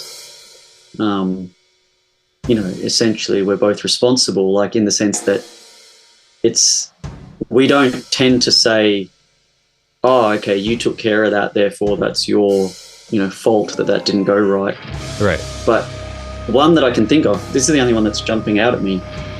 When we released our second album, that was in conjunction with a tour that we booked in Australia for Vaz, one of our absolute favorite bands. Okay. And the LPs were ready just in time. I remember seeing a photo on my memories the other day, literally us on the floor of the Tote, the venue in Melbourne, before the doors open, like stuffing records into sleeves. And as we were stuffing them in, I think Jace's wife at the time, Lou, I think she pointed out, she said, there's no song names anywhere. Like, what are the songs called? And we realized, we haven't put the song names anywhere on the artwork. And I think it was about 5 seconds of, is that important? Like, are we worried about that? And we're like, no, it's fine. And again, it's because it's like we're in the digital age. Like you can find it out really, like really easily. So, but I do remember feeling a bit like, oops. But again, it's just not, those things aren't, and I think Jace has been a really good influence on me with those things. They're not worth losing sleep over, Sure. Yeah, we're doing our best, and but I don't think there's ever been like a really big fuck up. Like I've certainly never sent like the wrong master, or anything like that. Yeah. I mean, it doesn't have to be a big fuck up. I mean, that's a pretty good one, I think. Just, I mean, I mean, things happen, but I mean, because you're a partnership too, because it's the two of you. I mean, and I mean, am I wrong about that? Jace is your label partner as well as your band partner, correct? Yeah, it's a bit of a sort of like Trey Parker and Matt Stone thing. So, I mean, I started the label before I met Jace, and part of the reason it was called We Empty Rooms was the idea in a way was, younger, probably more hippie-ish jam. I saw it as like, hey, everyone can get involved, and I've got friends that make music, and if they want to, release something, they can be a part of it. Mm-hmm. But I very quickly learned most people just don't want to do that work. So it basically very quickly became clear, like the label part of it is really just me. Oh, okay. But then I'd never underestimate, as an example, like those 7 inches. I screen printed them all, but Jace folded the majority of them. So, and again, because most of the releases are dead releases now, the artwork starts with him. Like I just say to him, can you draw me something that's square? Can you draw me something that fits in a rectangle? Can you, these are the things I need, and then I'll put them together, Mm-hmm. Or again, for the 7 inches, I said, it's going to be 9 7 inches. Can you come and mix the colors? Because even though I'm a screen printer, I'm terrible with color. Whereas he's got a degree in art, and I was like, can you make the colors so that they look good together? Because if I do them, it'll just be this kind of vomit mess of, whatever I felt like at the time. Yeah, yeah. So yeah, it's definitely both of us, but the majority of the label grunt work is myself. It's just a matter of focusing on our strengths. Jace writes 90% of the music, in the sense that just about every song starts with him, and kind of I get involved, but it wouldn't have happened in the first place if it wasn't for him. And if it was me writing the music, we'd probably be good for an album every 3 or 4 years rather than 2 or 3 albums in a year. Right. Okay. Yeah. So now we talked briefly about working with Creston Spears, or Spires, is it his name? Yeah, I think it's Spires. Spires, Yeah. okay. So you have a working relationship with him. You've put out 2 of his records so far, one under his name, which was 2018, I think, right? And Yeah, then around then. Yeah. well, I think that's what the title is, right? Because it's the Roman yeah. numerals. Yes, it is. Yeah. Okay. Yeah. And then the last one being Brown Dwarf. Yeah. So, I mean, do you have any plans with him for possibly releasing a third? I think so. I only say that because, so just to go back a second, as far as, I guess, if the theme of the show is how did it change your life? I would never, when I first heard it, have thought, oh, okay, I'll work with these people in the future. But, I started to see that, oh, okay, Kyle is a recording engineer, and so I started working with him. We've never done a recording with him, but I would like to one day.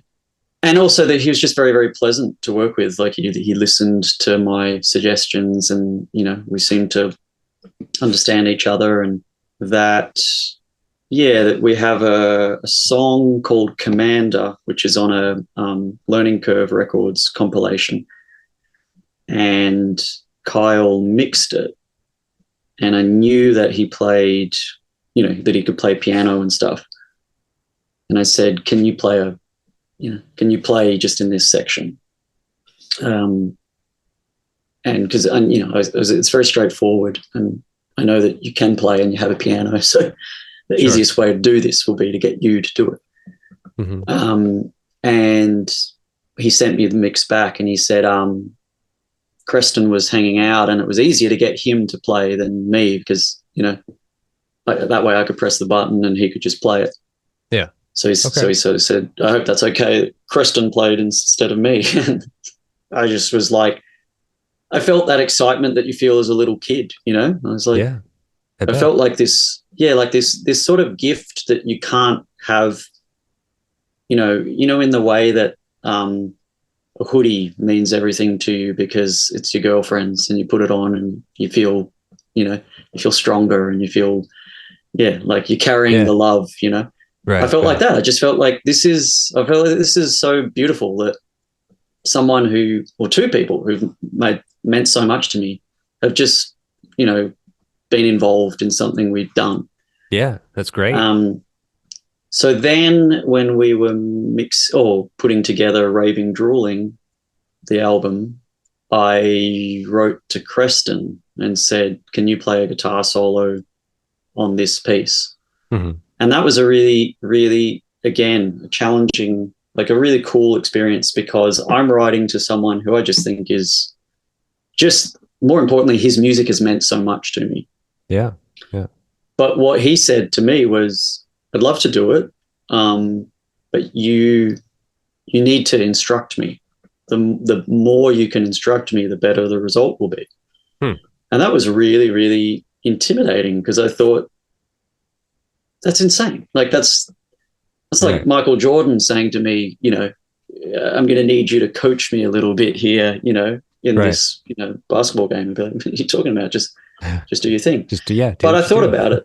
Yeah, I thought about it, and I thought, no, I understand what he means, because this isn't his band, and he doesn't know the album, and he doesn't have music. Yeah, and I thought about people that I'd worked with in the past that had been really good leaders, I've done very little playing on other people's records, but when I have, it's been obvious who's good at, directing someone and who isn't.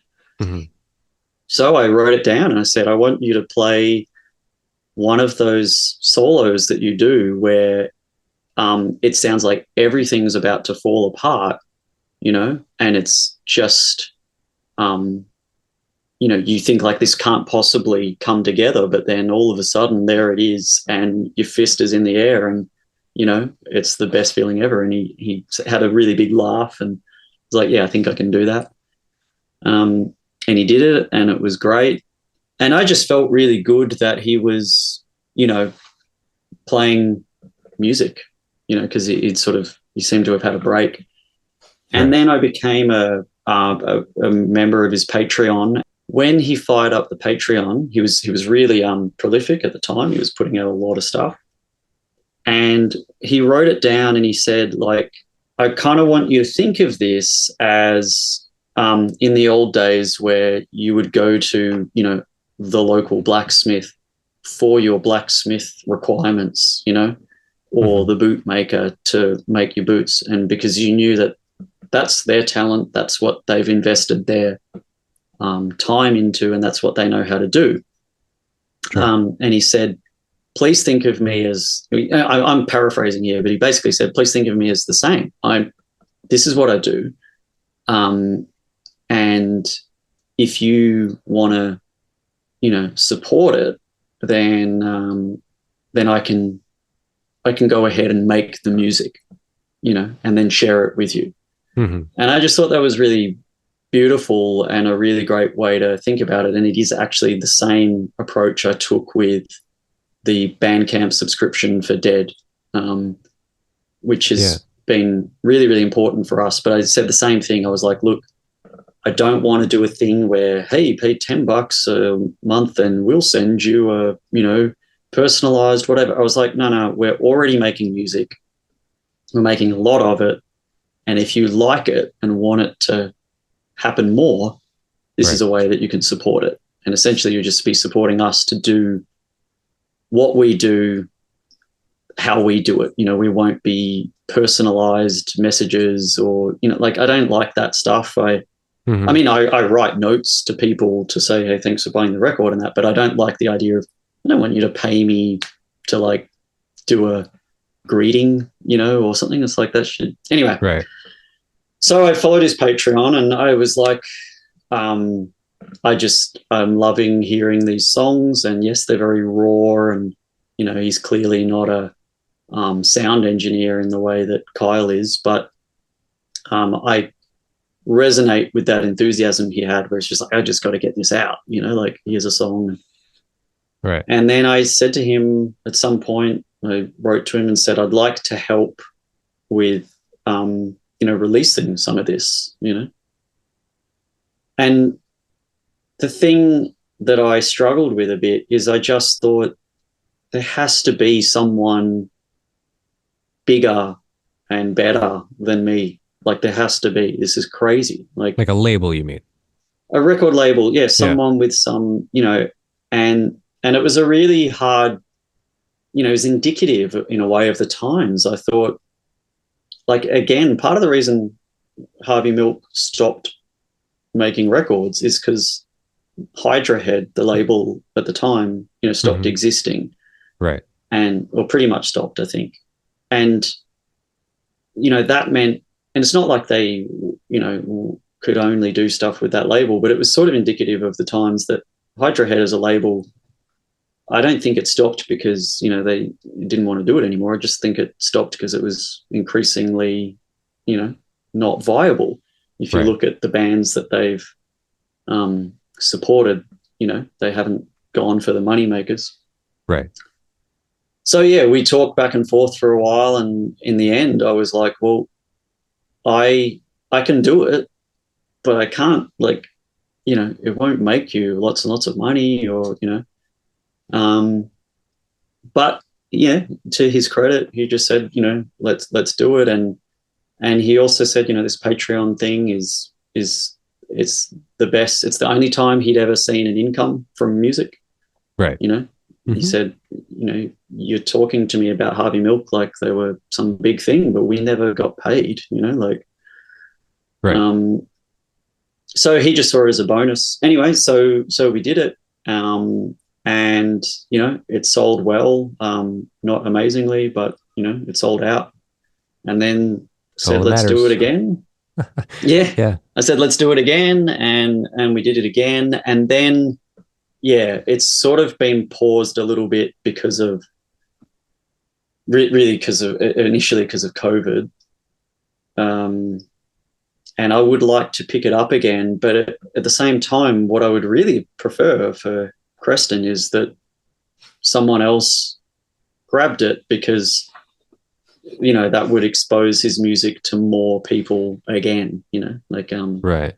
Yeah. so I'll sort of try, maybe when I'm over in the States later this year, I'll see if I can find someone that, wants to push it more. Mm-hmm. A label, like I should mention, label in the US called Vantage USA, one of my favorite labels ever, and turned me on to a lot of great bands. And we've been really honored to, they put out our first album, and they released Raving Drooling as well. They co-released the Brown Dwarf one.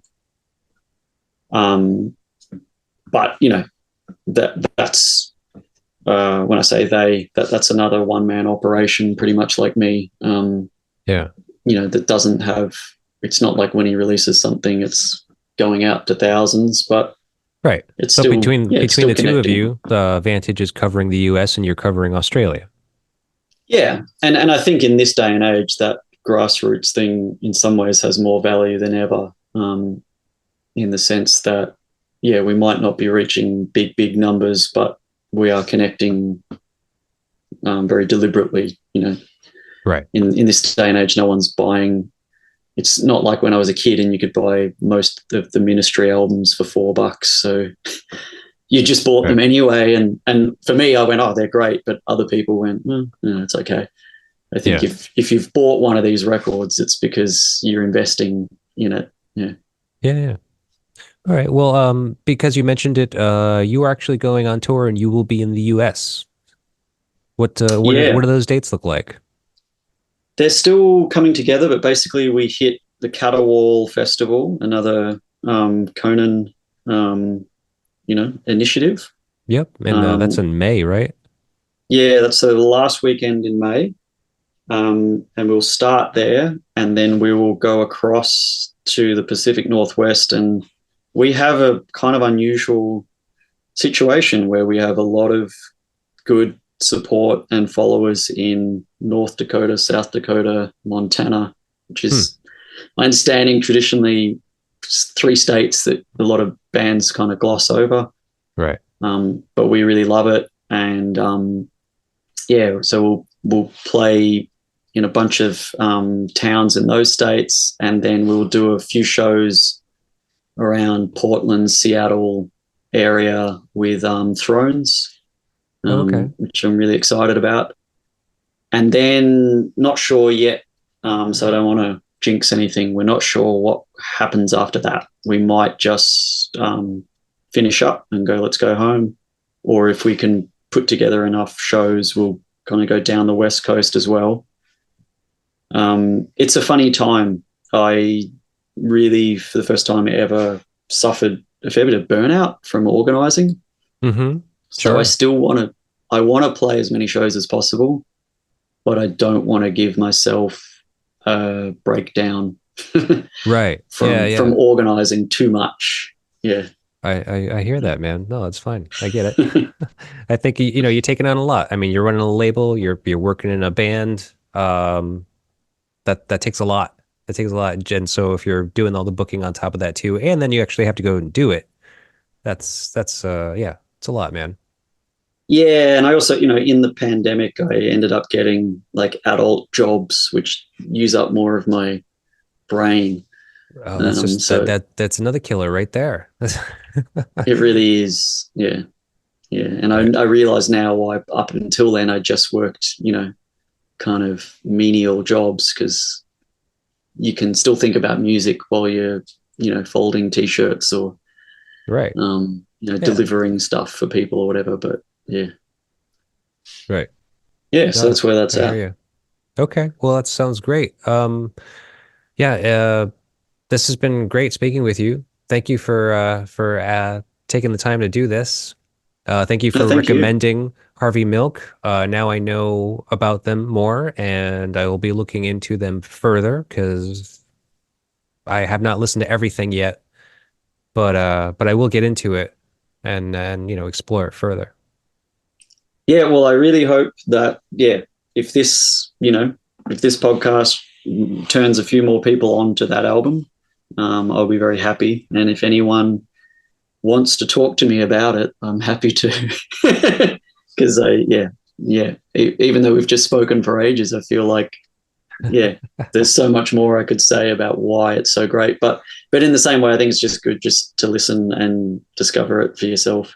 If you talk something up too much, it can. Yeah. Sure. And plus, it's just probably discombobulating. I mean, like to hear us talk about a small turn of human kindness as briefly as we did, really, it might not make sense to anybody unless they know the record.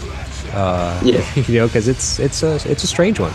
It takes a lot. You need to sit with it and like really, really parse it out. So it was a challenging one, but I appreciate the challenge. Well, best of luck to you, man. Good luck with the record sales. Good luck with the tour and the international travel. Excellent. Thank you. Cheers. No problem. All right, I'll talk to you, Jen. Bye.